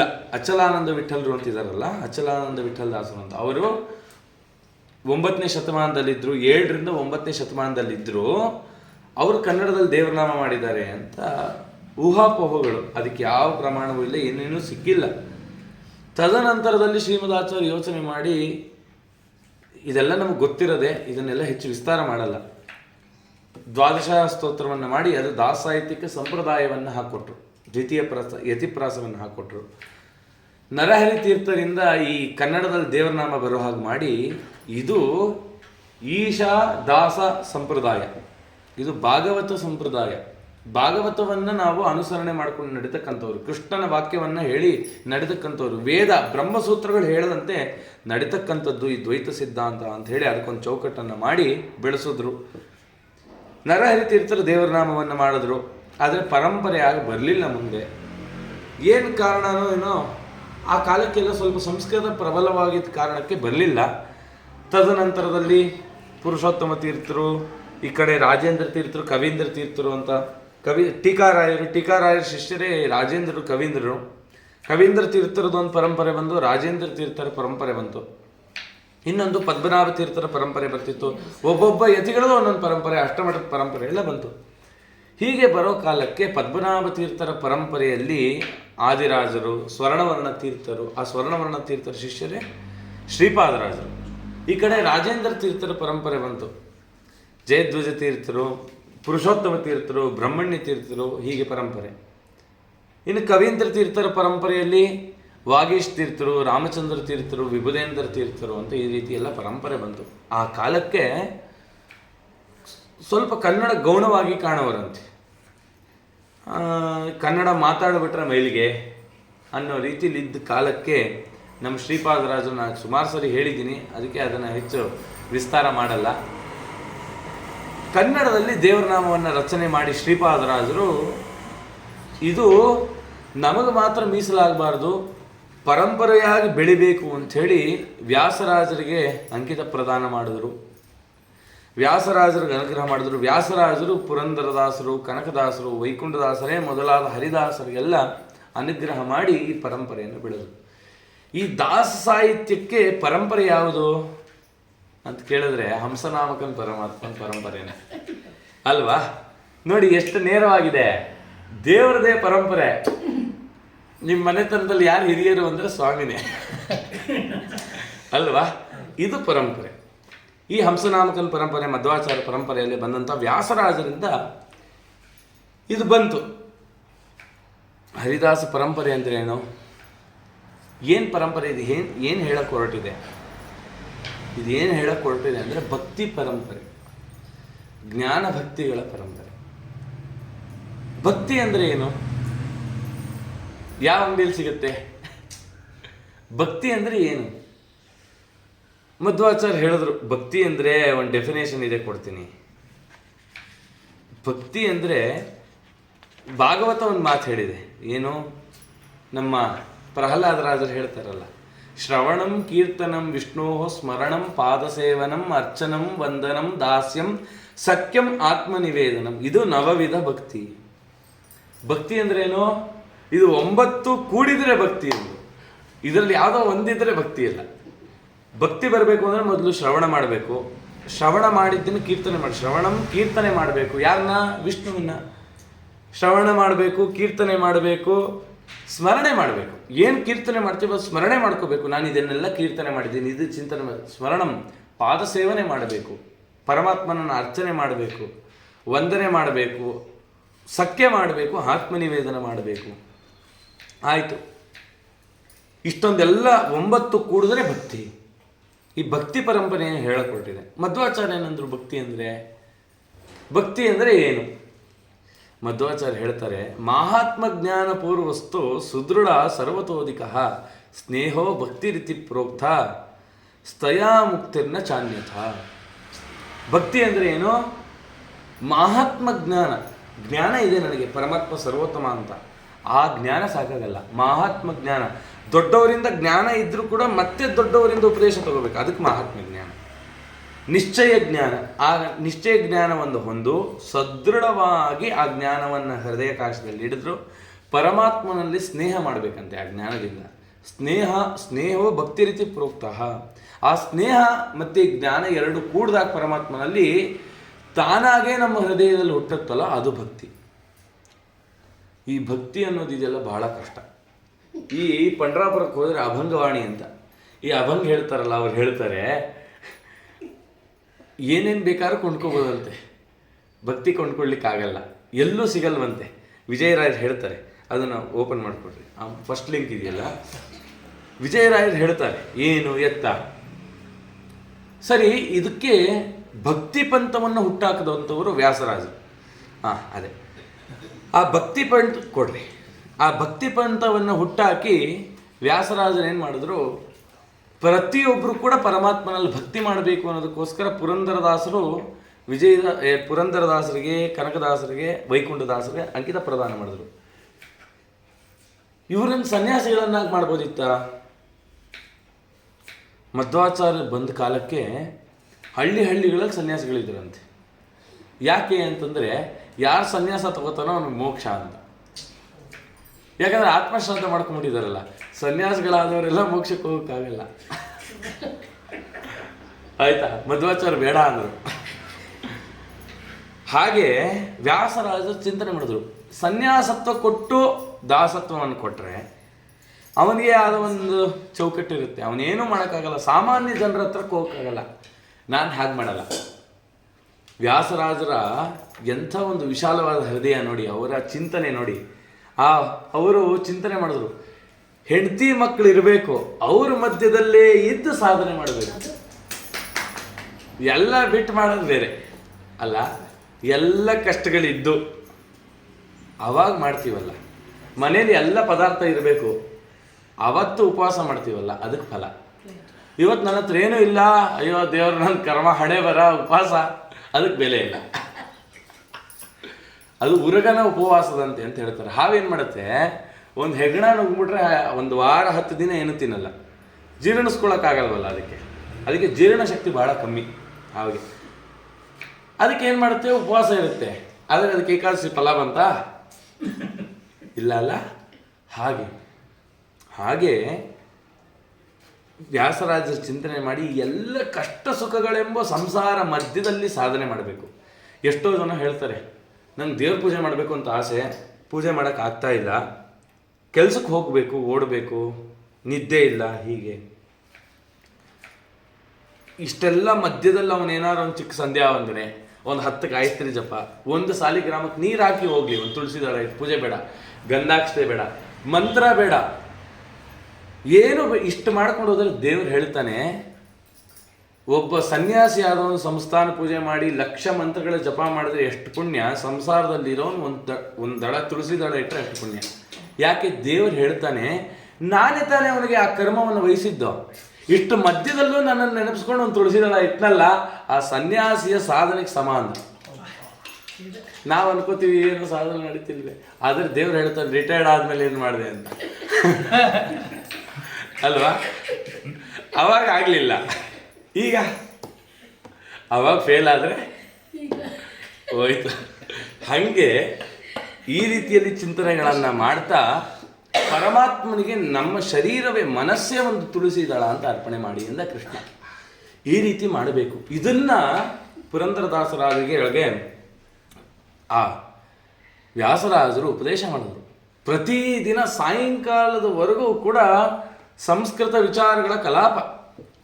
ಎಲ್ಲ ದೊಡ್ಡ ದೊಡ್ಡ ಪಂಡಿತರು, ಚಾರ್ವಾಕರು, ಈ ವೈಖಾನಸರು, ಪಾಂಚರಾತರು ಎಲ್ಲರೂ ಕೂತಿರೋರು. ಎಲ್ಲರ ಜೊತೆ ಆದಮೇಲೆ ಅವಾಗ ಕೃಷ್ಣದೇವರಾಯ ಬರ್ತಿರ್ಲಿಲ್ಲ. ಇವರು ವಿಚಾರ ಮಾತಾಡುವಾಗ ಇವರೆಲ್ಲ ಹೊರಡಿದ ತಕ್ಷಣ ಫಸ್ಟ್ ಕನಕದಾಸರು ಬರೋರಂತೆ, ಪುರಂದರದಾಸರು ಬರೋರು, ಇನ್ನು ಅನೇಕ ಬೇರೆ ಬೇರೆ ದಾಸರಿದ್ದರು. ಅವ್ರದ್ದೆಲ್ಲ ಹೆಸರು ಏನು ದಾಖಲೆ ಇಲ್ಲ, ಆದರೆ ಇದ್ದರು. ಅವರೆಲ್ಲ ಬರೋರು. ಪುರಂದರದಾಸರ ಶಿಷ್ಯರಿದ್ರಲ್ಲ, ಪುರಂದರದಾಸರಿಗೆ ಎಲ್ಲರೂ ಶಿಷ್ಯರ, ಅವರೆಲ್ಲ ಯಾವ್ಯಾರ ಮಾಡ್ತಿದ್ರು. ಅವರೆಲ್ಲ ಪೇಟ ಹಾಕ್ಕೊಂಡು ತಂಬೂರಿ ಇಟ್ಕೊಂಡು ಪುರಂದರದಾಸರದೊಂದು ಜನ ಬರೋದು. ಕನಕದಾಸರಿಗೂ ಒಂದು ಶಿಷ್ಯರಿದ್ದರು, ಕುರುಬರು ತಂಡ. ಅವರೆಲ್ಲ ದಾಸರಾಗ್ಬಿಟ್ಟಿದ್ರು. ಅವರೆಲ್ಲ ಹರಿರಾಮ ಸಂಕೀರ್ತನೆ ಮಾಡೋರು, ಹರೇ ರಾಮ ಹರೇ ಕೃಷ್ಣ ಅಂತ ಹೇಳೋರು. ಅವರೆಲ್ಲ ಬರೋರು. ಕೃಷ್ಣದೇವರಾಯ ಮಡಪಂಚೆ ಉಟ್ಕೊಂಡು ಬರೋನಂತೆ. ಎಲ್ಲ ಆಭರಣಗಳನ್ನು ಬಿಚ್ಚಿಟ್ಟು ಕೆಳಗೆ ನೆಲದ ಮೇಲೆ ಕೂತ್ಕೊಳ್ಳೋಣಂತೆ. ಇವ್ರು ಏನೇನು ಮಾಡ್ತಾರೆ ನೋಡಿ ಆನಂದ ಪಡ್ತಿದ್ದಂತೆ. ಎಂಥ ಒಂದು ಆ ಭಕ್ತಿ ಸಂಚಲನ, ಆ ಪವರು, ಕರೆಂಟು ವ್ಯಾಸರಾಜರಿಂದ ಹೆಂಗೆ ಹೊರಟು. ನಮ್ಗಳಿಗೆ ಹೇಗೆ ಕಷ್ಟ ಬಂತೋ ಪುರಂದರದಾಸರಿಗೂ ಹಾಗೇ ಕಷ್ಟ ಬಂತು. ಅವರಿದ್ದ ಕಾಲಕ್ಕೆ ಅವ್ರ ಮಗ ಸತ್ತೋದ,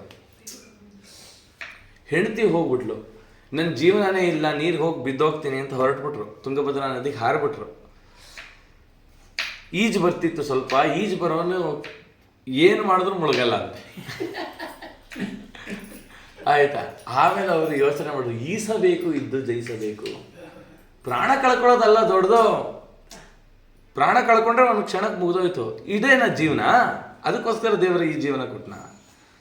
ಅದನ್ನು ಜಯಿಸಿದ್ರಲ್ವ. ಹಾಗಾಗಿ ಇದನ್ನೆಲ್ಲ ತಿಳ್ಕೊಟ್ಟು ವ್ಯಾಸರಾಜರನ್ನು ಮಾತು ಹೇಳಿದ್ರು, ನೋಡು ಈ ದಾಸಕೂಟವನ್ನು ನಾವು ನಡೆಸ್ತಾ ಇದ್ದೀವಲ್ಲ, ಅಂದರೆ ರಾತ್ರಿ ಹೊತ್ತು ಕೂತ್ಕೊಂಡು ದೇವ್ರ ಚಿಂತನೆ ಹುಚ್ಚುಚ್ಚಾಗಿ ವ್ಯಾಸರಾಜರು ಕುಣಿಯೋದು, ಸಾಲಿಗ್ರಾಮ ತಗೊಂಡು ತಾಳ ಮಾಡ್ದಂತ ಯಾರು ಎಲ್ಲಿದ್ದಾರೆ ತೋರಿಸ್ಬಿಡಿ. ಸಾಲಿಗ್ರಾಮ ತಗೊಂಡು ತಾಳ ಮಾಡ್ಕೊಂಡು ಕೃಷ್ಣಾನಿ ಬೇಗನೆ ಬಾರೋ ಅಂತ ಕರೆದ್ರು. ಸಾಲಿಗ್ರಾಮ ತಾಳ ಮಾಡೋದು ಯಾರೋ ಶ್ರೀಪಾದರಾಜ ಕಂಪ್ಲೇಂಟ್ ಮಾಡಿದ್ರು, ಸ್ವಾಮಿ ಅವನನ್ನು ಮೆರೆಸ್ತಿದ್ದೀರಾ, ನೋಡಿದ್ರೆ ಸಾಲಿಗ್ರಾಮ ತಗೊಂಡು ತಾಳ ಮಾಡಿದ್ದಾನೆ ಹುಚ್ಚ ಅಂದ್ರಂತೆ. ಇವ್ರು ಸಾಲಿಗ್ರಾಮ ತಗೊಂಡು ತಾಳ ಹಾಕ್ತಿದ್ರೆ ಎದುರುಗಡೆ ಕೃಷ್ಣ ಪ್ರತಿಮೆ ನರ್ತನ ಮಾಡ್ತಿತ್ತಂತೆ. ಶ್ರೀಪಾದರಾಜರು ನೋಡಿದ್ರು ನರ್ತನ ನಿಲ್ಲಿಸ್ಬಿಟ್ಟ. ವ್ಯಾಸರಾಜರು ಕಂಡುಬಿಟ್ರು, ಇಷ್ಟೊತ್ತವರೆಗೂ ನರ್ತನ ಮಾಡ್ತಿದ್ದೆ, ವಾಪಸ್ ಇಡೋ ಕಾಲು. ಗೋಪಾಲಕೃಷ್ಣ ಏನು ಮಾಡ್ತಾನೆ, ಎಡಗಾಲು ಇದ್ದಾಗೆ ಇರುತ್ತೆ, ಎಡಗಾಲ ಮೇಲೆ ಬಲಗಾಲು ಇರ್ತಾನೆ. ಇವನು ಉಲ್ಟಾ ಮಾಡಿದ್ದ, ನರ್ತನ ಮಾಡ್ತಾ. ಉಲ್ಟಾ ಮಾಡು ಅಂತಂದ್ರೆ ಕೃಷ್ಣ ಉಲ್ಟಾ ಮಾಡ್ಕೊಂಬಿಟ್ಟ. ಇವತ್ತಿಗೂ ಆ ಪ್ರತಿಮೆ ಕುಂದಾಪುರ ವ್ಯಾಸರಾಜ ಮಠ, ಅಬ್ಬೂರು ಮಠ ಇದೆಯಲ್ಲ, ಅಲ್ಲಿ ಇವತ್ತಿಗೂ ಆ ಪ್ರತಿಮೆ ಇದೆ. ನರ್ತನ ಭಂಗಿಗೆ ವಿರುದ್ಧವಾಗಿ ನನ್ನ ದೇವರು. ಯಾಕೆ ಕುಣಿತಾ ಇದ್ದ ತಾನೇ, ಇದು ಸಾಕ್ಷಿಗೋಸ್ಕರ ಕಾಲು ಉಲ್ಟಾ ಮಾಡು ಅಂದ್ರೆ ವ್ಯಾಸರಾಜ ಉಲ್ಟಾ ಮಾಡ್ದ. ಎಂಥ ಭಕ್ತಿ, ಇದನ್ನ ತೋರಿಸ್ಕೊಟ್ರು. ಇದೆಲ್ಲ ನಡೀತಿದ್ದು ಯಾವುದೋ ಬ್ರಹ್ಮಸೂತ್ರಕ್ಕೆ ವ್ಯಾಖ್ಯಾನ ಮಾಡುವಾಗ್ಲೋ ಸುಧಾಮಂಗಳ ಮಾಡುವಾಗ್ಲೋ ಅಲ್ಲ. ಆ ಸುಧಾಮಂಗಳ ಅದನ್ನೆಲ್ಲ ತಲೆಯಲ್ಲಿ ತುಂಬಿಕೊಂಡಿದ್ರಲ್ಲ, ಅದನ್ನು ಚಿಂತನೆ ಮಾಡ್ತಿದ್ದ ಹರಿದಾಸರ ಒಂದು ಸಾಹಿತ್ಯದಲ್ಲಿ. ಅದು ಇಲ್ಲದೆ ಇದು ಬರಲ್ಲ, ಅದು ತುಂಬ ಮುಖ್ಯ. ಅದನ್ನ ಇಟ್ಕೊಂಡು ಇದನ್ನು ಮಾಡ್ತಿದ್ರು. ಇಷ್ಟೆಲ್ಲ ನಡೀತಾ ಇತ್ತು. ಪುರಂದರದಾಸರು ಇವ್ರಿಗೆಲ್ಲರಿಗೂ ಉಪದೇಶ ಮಾಡಿದ್ರು, ದಾಸತ್ವ ಅಂದರೆ ಹೇಗಿರಬೇಕು. ದಾಸತ್ವ ಅಂದರೆ ಹೇಗಿರಬೇಕು ಅಂದರೆ ಸಾಮಾನ್ಯರಲ್ಲಿ ಸಾಮಾನ್ಯರಾಗಿರಬೇಕು. ಸನ್ಯಾಸಿಗಳು ಅಂಗಡಿಗೆ ಹೋಗಿ ಹಾಲು ತೊಗೊಂಬನ್ನಿ ಅಂತ ತರಕ್ಕಾಗಲ್ಲ, ದಾಸರಿಗೆ ಹೇಳ್ಬೋದು ಹೋಗಿ ಹಾಲು ತೊಗೊಂಬನ್ನಿ ಅಂತ, ಅಲ್ವಾ?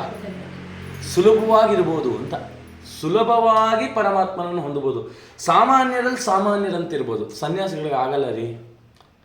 ನಾವು ಬಸ್ಸಲ್ಲಿ ಬೇಕಾದ್ರೆ ಹೋಗ್ಬೋದು, ಅವ್ರು ಬರೋಕ್ಕಾಗಲ್ಲ, ಎಲ್ಲರೂ ಮುಟ್ಕೊಳಕ್ಕಾಗಲ್ಲ, ಅವ್ರದ್ದೇ ಆದ ನಿಯಮ. ಸನ್ಯಾಸಿಗಳು ಕರಿದೆ ಎಲ್ಲಿಗೂ ಬರಬಾರ್ದು, ಸನ್ಯಾಸ ನಿಯಮ. ಅವ್ರಿಗೆ ಆಹ್ವಾನ ಇಲ್ಲದೆ, ಸ್ವಾಗತ ಇಲ್ಲದೆ ಅವ್ರು ಬರೋಗಿಲ್ಲ. ದಾಸರಾಗಲ್ಲ, ಎಲ್ಲಿ ಬೇಕಾದ್ರೆ ನುಗ್ಗಿ ಹೋಗ್ಬಿಡ್ಬೋದು. ನೀನು ಬರಬೇಡ ಅಂತ ಹೇಳಿರೋ ಕಡೆಗೂ ನುಗ್ಗಿ ಹೋಗ್ಬೋದು, ನಾರಾಯಣ ನಾರಾಯಣ ಅಂತ, ಅಲ್ವಾ? ಸಾಮಾನ್ಯರಲ್ಲಿ ಸಾಮಾನ್ಯರಾಗಿರ್ಬೋದು. ಯಾಕೆ? ಅವರು ತಮ್ಮ ಸರ್ವಸ್ವವನ್ನು ಪರಮಾತ್ಮನಿಗೆ ಅರ್ಪಣೆ ಮಾಡಿಬಿಟ್ಟಿದ್ದಾರೆ. ಅವ್ರು ಕಂಡಲ್ಲಿ ದೇವರನ್ನು ನೋಡ್ತಾರೆ. ಈ ದಾಸರಾಗ್ಬೋದಾ? ನಾವು ದಾಸರಾಗ್ಬೋದಾ? ಪರಮಾತ್ಮನನ್ನು ಹೊಂದ್ಬೋದಾ? ಏನಿತ್ತು ಅಂತ ದಾಸರಿಗೆ? ವ್ಯಾಸರಾಜರು ಕೈಯಲ್ಲಿ ಒಂದು ಮುಷ್ಟಿ ಏನೋ ಇಟ್ಕೊಂಡಿದ್ರು, ನಿಮಗೆಲ್ಲ ಗೊತ್ತಿರೋವಂಥದ್ದೇ. ವ್ಯಾಸರು ಇಟ್ಕೊಂಡಿದ್ರು. ಎಲ್ಲ ಪಂಡಿತರಿದ್ದಾರೆ, ದೊಡ್ಡ ದೊಡ್ಡ ಪಂಡಿತರು 5-6 ಶಾಲು ಓದ್ಕೊಂಡಿದ್ರಂತೆ. ಅವ್ರ ಪಾಂಡಿತ್ಯಕ್ಕೆ 5-6 ಶಾಲು ಓದ್ಕೊಂಡು, ನನ್ನ ಕೈಯಲ್ಲಿ ಇರೋದು ಏನು ಹೇಳಿ? ಯಾರೋ ಹೇಳಿದ್ರು, ಮಂತ್ರಾಕ್ಷತೆ ಇರ್ಬೋದು, ಬಾಳೆಹಣ್ಣು ಇರ್ಬೋದು, ಖರ್ಜೂರ ಇರ್ಬೋದು. ಕನಕದಾಸರು ಹೊರಗಡೆ ನಗಾರಿ ಬಾರಿಸ್ತಾ ಇದ್ರು, ಕನಕ ಏನಿದೆ? ಅವರು ಹೇಳಲೇ ಇಲ್ಲ, ಏನೂ ಹೇಳಲೇ ಇಲ್ಲ. ನರನ ಸುತನ ರಣ್ಯದಲ್ಲಿ ಏನೇನೇನೋ ಹೇಳಿ ಕಡೆಯಲ್ಲಿ ಈತನೀಗ ವಾಸುದೇವನು ಒಂದು ಕೈ ಬಿಟ್ಟರೆ ವಾಸುದೇವ ಸಾಲಿಗ್ರಾಮ. ಇಷ್ಟೆಲ್ಲ ಪುರಂದರದಾಸರ ಪಕ್ಕದಲ್ಲೇ ಇದ್ರು, ಅವ್ರು ಹೇಳಲಿಲ್ಲ. ಅಷ್ಟೊತ್ತಿಗಾಗಲೇ ಕನಕದಾಸರಿಗೆ ಕೃಷ್ಣ ಕಂಡ, ಪುರಂದರದಾಸರಿಗೆ ವ್ಯಾಸರಾಜರು ಕಾಣಿಸ್ಲಿಲ್ಲ. ವ್ಯಾಸರಾಜರು ಪುರಂದರಾದಿಗಳು ಕನಕದಾಸನ ಕೇಳಿದ್ರಂತೆ ಕೃಷ್ಣನ್ ತೋರಿಸುವಂತ. ಇದು ಈ ದಾಸಕೂಟದಲ್ಲಿ ನಡೀತಿತ್ತು. ಅಂದರೆ ಪರಮಾತ್ಮ ದಾಸರಿಗೆ ಕಾಣಿಸ್ತಾನೆ, ಅಲ್ವಾ? ಗುರುಗಳು ಪ್ರಾರ್ಥನೆ ಮಾಡುವಾಗ ಕೇಳ್ತಾರೆ, ಸ್ವಾಮಿ ಇವನಿಗೆ ದರ್ಶನ ಕೊಡುವಂತ ಅಂಕಿತದಲ್ಲಿ.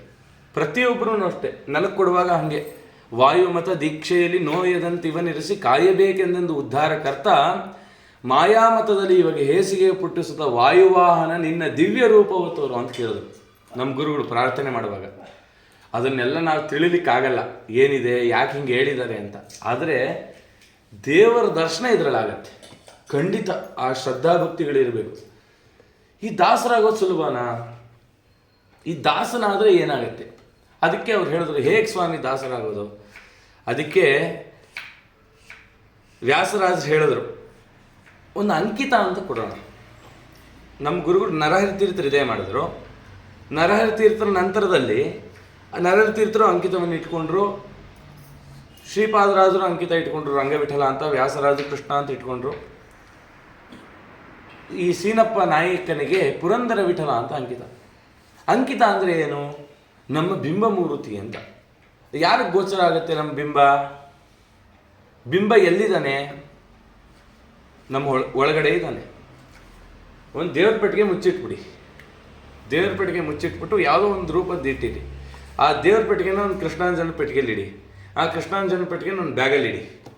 ಆ ಬ್ಯಾಗ್ನ ಹೊರಗಡೆ ಮಾರ್ಕೆಟಲ್ಲಿ ತೊಗೊಂಡೋಗಿ. ಮಾರ್ಕೆಟಲ್ಲಿ ತೊಗೊಂಡೋದ್ರೆ ಜನ ಏನು ಅನ್ಕೋತಾರೆ? ತರಕಾರಿ ತೊಗೊಳಕ್ಕೆ ಬಂದಿದೆ ಈ ಬ್ಯಾಗು. ಒಳಗಡೆ ಇರೋ ದೇವರು ಅವ್ರಿಗೆ ಗೊತ್ತಾಗುತ್ತಾ? ಇದನ್ನು ಎಲ್ಲೆಲ್ಲಿ ಬೇಕೋ ಹೊರಗಡೆ ಎಲ್ಲ ಕಡೆ ದೇವಸ್ಥಾನಕ್ಕೆ ತೊಗೊಂಡೋಗಿ ಬೇಕಾರೆ ದೇವಸ್ಥಾನದಲ್ಲಿರೋರು ಏನೋ ಅವ್ರಿಗೆ ಬೇಕಾದ ಪದಾರ್ಥ ಇದೆ ಅಂತ ಚಿಂತನೆ ಮಾಡ್ತಾರೆ ಹೊರತು ದೇವರಿದೆ ಅಂತ ಚಿಂತನೆ ಮಾಡ್ತಾರಾ? ಯಾಕೆ? ಮೇಲ್ಗಡೆ ಕಾಣಿಸ್ತಿರೋದು ಬ್ಯಾಗ್. ನಾವೆಲ್ಲ ಸ್ಥೂಲ ಶರೀರ ಈ ಬ್ಯಾಗ್ ಇದ್ದಾಗೆ. ಈ ಸ್ಥೂಲ ಶರೀರವನ್ನು ಕಂಡಂಥ ಜನರು ಇದರಲ್ಲಿ ಏನೂ ಇಲ್ಲ ಅಂತ ಅರ್ಥ ಮಾಡ್ಕೋತಾರೆ.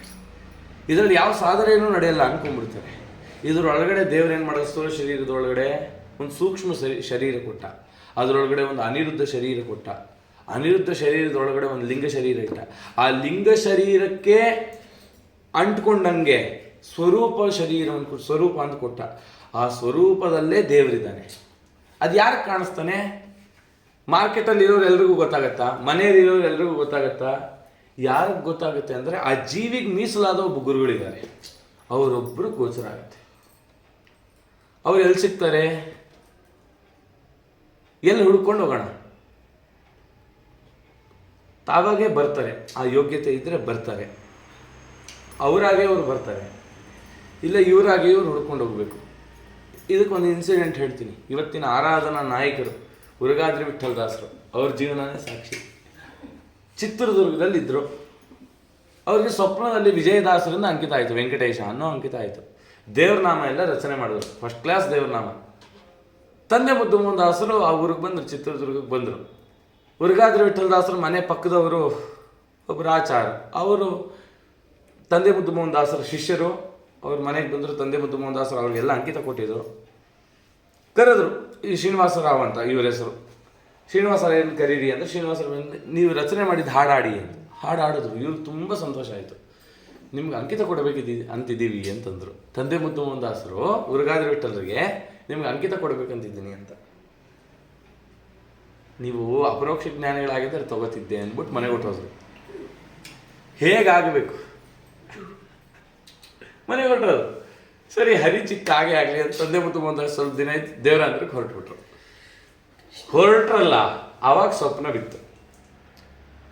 ವಿಜಯರಾಯರೇ ಬಂದರು. ತಂದೆ ಮುದ್ದು ದಾಸರ ಅಪರೋಕ್ಷ ಟೆಸ್ಟ್ ಮಾಡಲಿಕ್ಕೆ ನಿಂಗೆ ಅಪರೋಕ್ಷ ಆಗಿದೆಯಾ ಅಂತ ಕೇಳಿದ್ರು. ಈ SSLC ಇದರದೆಲ್ಲ ಏನು ಮಾಡ್ತಾರೆ, ವ್ಯಾಲ್ಯೂಯೇಷನ್ ಮಾಡೋ ಕಾಲಕ್ಕೆ ಯಾರು ಕೂತ್ಕೋತಾರೆ? 9th ಸ್ಟ್ಯಾಂಡರ್ಡ್ ಹುಡುಗ ಕೂತ್ಕೋತಾನ? ಅದೊಂದು ಪಾಠ ಹೇಳಿದವ್ರು ತಾನೇ ಕೂತ್ಕೋತಾರೆ. ಅಪರೋಕ್ಷ ಟೆಸ್ಟ್ ಮಾಡ್ಲಿಕ್ಕೆ ನಿನಗೆ ಅಪರೋಕ್ಷ ಆಗಿದೆಯಾ? ನನ್ನ ಅಪರೋಕ್ಷ ಪರಂಪರೆಯಲ್ಲಿ ಬಂದವ್ರನ್ನ ನೀನು ಹಿಂಗೆ ಗೌಣವಾಗಿ ಕಂಡಿದ್ಯಾ? ಮತ್ತು ನಾನು ಅಂಕಿತ ಕೊಟ್ಟಿದ್ದು ಏನು ಪ್ರಯೋಜನ ಅಂದರೆ ವಿಜಯರಾಯರು ಎಚ್ಚರ ಆಗೋಯ್ತು. ಕಪ್ಪಾಳಕ್ಕೆ ಹೊಡ್ಕೊಂಡ್ರು ಅವರೇ. ಎಂಥ ಕೆಲಸ ಮಾಡಿಬಿಟ್ಟೆ, ದೊಡ್ಡವ್ರನ್ನ ಅಪರೋಕ್ಷ ಆಗಿದೆಯಾ ಅಂತ ನಾನು ಹಿಂಗೆ ಟೆಸ್ಟ್ ಮಾಡ್ಬಿಟ್ನಾ?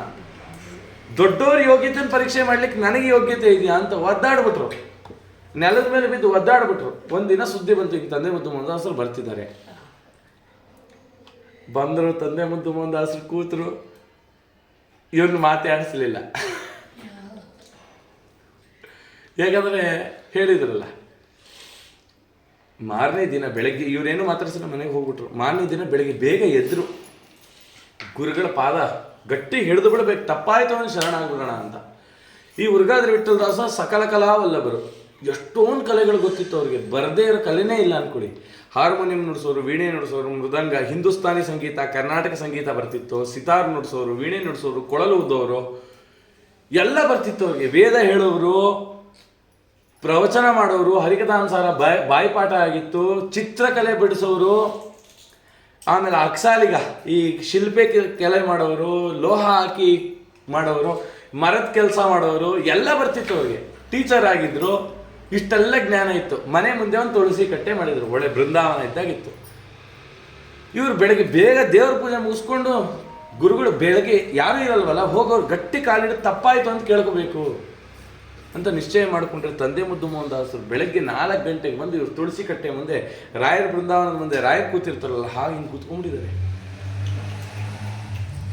ಏನು ವರ್ಚಸ್ಸು ಅಂತ ಹೇಳ್ತೀರಾ, ಆ ವರ್ಚಸ್ಸನ್ನು ನೋಡಿ ಏನೋ ಶಬ್ದ ಬರ್ತಿದೆ ಅಂತ ಬಂದರಂತೆ ಹೊರಗಾದ ಬಿಟ್ಟ ನೋಡಿ ಅಲ್ಲೇ ಸಾಷ್ಟಾಂಗ ನಮಸ್ಕಾರ ಮಾಡ್ಬಿಟ್ಟು.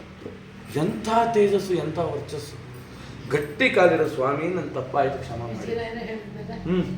ಗಟ್ಟಿ ಕಾಲಿಡಿದು ಕೂತ್ಕೋ ಅಂತ ಹೇಳಿ ಅವರಿಗೆ ಉರಗಾದ್ರಿ ವಾಸ ವಿಠಲ ಅಂತ ಅಂಕಿತ ಕೊಟ್ಟರು. ಅವ್ರಿಗೆ ಒಂದೇ ಒಂದು ಪ್ರಾರ್ಥನೆ ಇತ್ತಂತೆ, ನಾನು ವೆಂಕಟೇಶ ಅನ್ನೋ ಅಂಕಿತದಲ್ಲಿ ದೇವನಾಮ ಮಾಡ್ತೀನಿ, ನಾನು ಬಿಂಬ ವೆಂಕಟೇಶ ಅಂದ್ಕೊಂಡಿದ್ದೀನಿ, ಇವ್ರು ನರಸಿಂಹನೋ ಬೇರೆ ರೂಪ ಕೊಟ್ಬಿಟ್ರೆ ನನ್ನ ಉಪಾಸನೆಗೆ ಇಷ್ಟು ದಿನ ಮಾಡಿದೆಲ್ಲ ನಾಶ ಆಗುತ್ತಲ್ಲ ಅಂತ.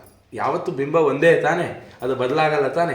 ಅದಕ್ಕೆ ಉರಗಾದ್ರಿ ವಾಸ ಅಂದರೆ ಶೇಷಗಿರಿಯ ವಾಸ, ಶ್ರೀನಿವಾಸ ಅವನನ್ನು ಕೊಟ್ಟರು. ಅವತ್ತಿನಿಂದ ಉರಗಾದ್ರಿ ವಾಸ ವಿಠಲ ಎಂಬ ಅಂಕಿತದಲ್ಲಿ ದೇವನಾಮ ಮಾಡಿದ್ರು. ತಂದೆ ಮುದ್ದು ಮೋಹನ್ ದಾಸರು ಒಂದು ಮಾತು ಹೇಳಿದ್ರು, ನನಗೆ 1165 ಜನ ಶಿಷ್ಯರು ಅಲ್ಲ, ಆ 1165 ಜನ ಶಿಷ್ಯರಲ್ಲೂ ಒಂದು ಅಂಶದಿಂದ ನಾವಿದ್ರೆ ನನ್ನ ಒಂದು ಜೀವ ಕಡೆ ನಿಮ್ಮಲ್ಲಿದೆ, ಇದು ಸತ್ಯ, ಇದು ಸತ್ಯ ಅಂತ ತಂದೆ ಮುದ್ದು ಮೋಹನ್ ದಾಸರು ಉರಗಾದ್ರಿ ವಿಠಲ ದಾಸರಿಗೆ ಹೇಳಿದ್ದಾರೆ ಅಂದರೆ ಎಂಥ ಜ್ಞಾನಿಗಳವರು. ಅದನ್ನು ನಮ್ಮ ಜೀವಮಾನದಲ್ಲಿ ಅರಗಿಸ್ಕೊಳ್ಳೋಕ್ಕಾಗಲ್ಲ. ಅಂಥ ದೊಡ್ಡ ಪುರುಷರು ಉರಗಾದ್ರಿ ವಾಸ ವಿಠಲ ದಾಸರು. ಅವ್ರ ಜೀವನದಲ್ಲಿ ಒಂದು ಘಟನೆ ನಡೀತು. ಯಾರೋ ಒಬ್ಬ ದರಿದ್ರ ಬ್ರಾಹ್ಮಣ ಬಂದು ಇವ್ರನ್ನ ಊಟಕ್ಕೆ ಕರೆದ. ಸ್ವಾಮಿ, ತುಂಬ ದಾರಿದ್ರ, ಕಷ್ಟಪಟ್ಟು ಏನೋ ಒಂದು ಮಾಡಿದ್ದೀನಿ, ಬ್ರಾಹ್ಮಣರಿಗೆ ಒಂದು ಸಂತರ್ಪಣೆ ಮಾಡೋದು, ನಿಮ್ಮಂಥ ಉತ್ತಮ ಬ್ರಾಹ್ಮಣರು ಇಲ್ಲ ಚಿತ್ರದುರ್ಗದಲ್ಲಿ, ನೀವು ಬನ್ನಿ. ಆಯ್ತಪ್ಪ ಅಂತ ಗಂಡ ಹೆಂಡತಿ ಇಬ್ಬರು ಹೋದರೆ ಅವ್ರ ಊಟಕ್ಕೆ ಮದ್ದು ಹಾಕ್ಬಿಟ್ಟಿದ್ದಾನೆ. ಮದ್ದು ಹಾಕ್ಬಿಟ್ರೆ ಮದ್ದು ಹಾಕಿ ಅವರಿಗೆ ಜಾಂಡೀಸ್ ಬಂದ್ಬಿಡ್ತು. 2 ವರ್ಷ ಒದ್ದಾಡ್ಬಿಟ್ರು. ಅವ್ರ ಹೆಂಡತಿಗೆ ಅದೇನು ಇನ್ನೊಂದು ಏನು ತಿಂದರೂ ಕೂಡ ಆಗಲ್ಲ, ತುಂಬ ಪಥ್ಯ ಮಾಡಬೇಕು, ನುಂಗಕ್ಕಾಗಲ್ಲ, ಈ ಥರ ಗಂಟದೇನೋ ಒಂದು ಸಮಸ್ಯೆ ಬಂದ್ಬಿಡ್ತು. ಆಗ ಆಕೆ ಒಂದು ಹರಕೆ ಹೊತ್ಕೊಂಡ್ಲಂತೆ, ಅವತ್ತಿಂದ ಉರಗಾದ್ರಿ ವಿಠಲ ದಾಸರು ಯಾರ ಮನೆ ಊಟಕ್ಕೂ ಹೋಗಲ್ಲ ಅಂತ ನಿಶ್ಚಯ ಮಾಡ್ಕೊಂಡ್ಬಿಟ್ರು. ನಮಗೆ ಊಟ ಈ ಥರ ಆಗೋಯ್ತು. ಸರಿ, ಆವಾಗ ಅವ್ರ ಹೆಂಡತಿ ಒಂದು ಹರಕೆ ಹೊತ್ಕೊಂಡ್ಲಂತೆ, ಬಾಯಿ ಬೀಗ ಹಾಕೋತೀವಿ ಅಂತ ತಿರುಪತಿಗೆ ಬಂದು.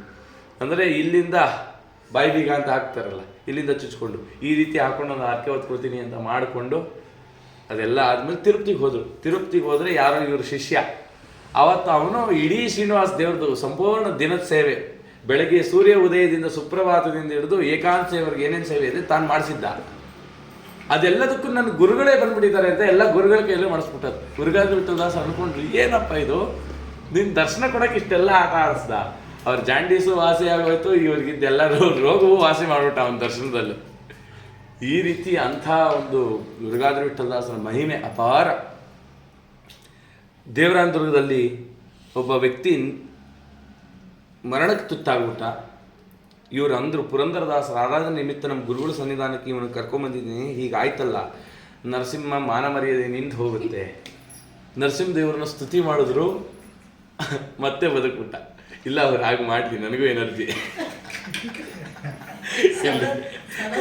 ಇರಲಿ ಇರಲಿ ಇರಲಿ. ಈ ರೀತಿ ಉಡುಪಿಗೆ ಹೋಗಿದ್ರು. ಉಡುಪಿಯಲ್ಲಿ ವಾಸುದೇವ ತೀರ್ಥ ಅಂತಿದೆಯಲ್ಲ ಪಾಜಕದಲ್ಲಿ, ಉರಗಾದ್ರಿ ವಿಠಲ ದಾಸ್ ಹೇಳಿದ್ರು, ಪುರುಷರನ್ನು ಬಿಟ್ಟು ಯಾರು ಸ್ತ್ರೀಯನ್ನು ನೀರಲ್ಲಿ ಇಳಿಬೇಡಿ. ಒಬ್ಳು ಯಾರೋ ಸ್ತ್ರೀ ಬಂದು ಏನು ಇವ್ರ ಮಾತು ನಾವೇನು ಕೇಳೋದು ಅಂತ ಇಳಿದ್ಲು. ಇಳಿದ್ರೆ ಅಲ್ಲೊಂದು ಹಾವು ಸುತ್ತಕೊಂಡು ಒಳಗೋಗಿ ಸಾವಿಗೆ ಈಡಾಗ್ಬಿಟ್ಲು. ಒಬ್ರಿಗೂ ಈಜು ಬರಲ್ಲ, ವಿಪರೀತ ನೀರು. ಏನು ಮಾಡಬೇಕು? ಯಾರೋ ಬಂದು ಪ್ರಾರ್ಥನೆ ಮಾಡಿದ, ಉರಗಾದ್ರಿ ವಾಸ ವಿಠಲ ದಾಸರೇ ಹೇಗಾದ್ರೂ ಮಾಡಿ ಉದ್ಧಾರ ಮಾಡಿ ಅಂತ. ಒಬ್ಬ ನೀರಿಗೆ ಬಿದ್ದು ಅವರನ್ನು ಉದ್ಧಾರ ಮಾಡ್ದ.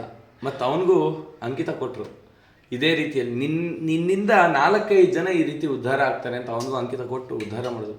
ಈ ರೀತಿಯಲ್ಲಿ ತಂದೆ ವೆಂಕಟೇಶ ವಿಠಲ ದಾಸರಿಗೆ ಇನ್ನು ಅನೇಕರಿಗೆ ಅಂಕಿತ ಪ್ರದಾನವನ್ನು ಮಾಡಿದ್ದಾರೆ. ಅಂಥ ದೊಡ್ಡ ಮಹಾನುಭಾವರು ಉರಗಾದ್ರಿ ವಿಠಲ ದಾಸರು. ಇದರ ಅರ್ಥ ಏನು? ಏನಕ್ಕೆ ಈ ವಿಚಾರ ಹೇಳಿದೆ? ಇವರು ಗುರುಗಳನ್ನು ಹುಡುಕೊಂಡು ಹೋಗಲಿಲ್ಲ, ಗುರುಗಳು ಇವರನ್ನು ಹುಡ್ಕೊಂಬಂದರು. ಪುರಂದರದಾಸರು ವ್ಯಾಸರಾಜರನ್ನು ಹುಡ್ಕೊಂಬಂದರು ಅಲ್ವಾ? ವಿಜಯದಾಸರು ಗುರುಗಳು ಬೇಕು ಅಂಥೇಳಿ ಹೊರಟು ಪುರಂದರದಾಸರು ಕಾಶಿಯಲ್ಲಿ ಸಿಕ್ಕಿದ್ರು, ಅಂದರೆ ಸ್ವಪ್ನ ರೂಪದಲ್ಲಿ. ಕೆಲವಾರು ಕಡೆ ಶಿಷ್ಯ ಗುರುಗಳನ್ನು ಹುಡ್ಕೊಂಡು ಹೋಗಬೇಕು, ಕೆಲವಾರು ಕಡೆ ಗುರುಗಳು ಶಿಷ್ಯನನ್ನು ಹುಡ್ಕೊಂಡ್ಬರ್ತಾರೆ. ಇದು ಪರಮಾತ್ಮನ ಸಂಕಲ್ಪ, ಇದು ನಮ್ಮ ಕೈಲಿ. ಎರಡನ್ನೂ ಕೂಡ ಸ್ವೀಕಾರ ಮಾಡಿ ಹೋಗಬೇಕು. ಆಗ ಹೇಳಿದ್ರು, ಈ ಅಂಕಿತ ಅನ್ನೋದು ಹೇಗೆ?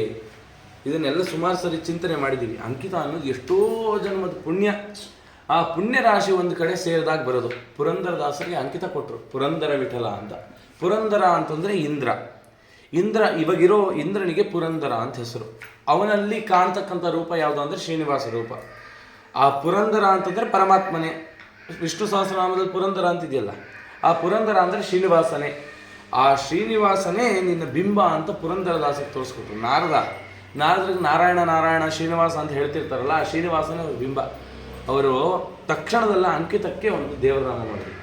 ಮಂತ್ರ ದೊರಕಿತೋ ನಾಮ ಮಂತ್ರ ದೊರಕಿತೋ ಯಂತ್ರವಾಹಕ ನಾರಾಯಣನ ಅಂತರಂಗದಲ್ಲಿ ಪರಮಾತ್ಮನ ಕಾಣಲಿಕ್ಕೆ ನಂಗೆ ಒಂದು ಮಂತ್ರ ಸಿಕ್ತು. ಎಂಥ ಮಂತ್ರ ಅದು?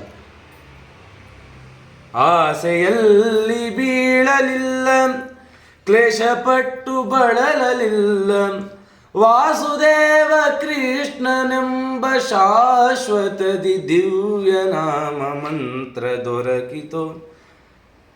ಈ ಮಂತ್ರವನ್ನು ಪಡೀಲಿಕ್ಕೆ ಆಸೆ ಪಡಲಿಲ್ಲ. ಹುಟ್ಟಿದಾಗ ಮಕ್ಕಳನ್ನು ಕೇಳ್ತೀವಿ ಏನೇನು ಆಸೆ, ಯಾವತ್ತು ಅಂಕಿತ ಆಗಿ ಅಂತ ಆಸೆ ಪಡಲಿಲ್ಲ ಅಲ್ಲ, ಗೊತ್ತೇ ಇಲ್ಲ ಅಲ್ಲ. ನಮ್ಮ ಜೀವನ ಈ ದಾರಿಗೆ ಬರುತ್ತೆ ಗೊತ್ತೇ ಇಲ್ಲ. ನನಗೆ ಅಂಕಿತ ಕೊಡೋ ದಿನ ನಮ್ಮ ಗುರುಗಳು ನನ್ನ ಜೊತೆಗೆ ಇರಲಿಲ್ಲ, ಅವ್ರಿಗೆ ಮೈಲಿಗೆ. ಆವತ್ತಿನ ದಿನ ಮೈಲಿಗೆ ಕಳೆಯೋ ದಿನ, ಅವತ್ತು ನಮ್ಮ ಗುರುಗಳು ಬರೋಂಗಿರಲಿಲ್ಲ.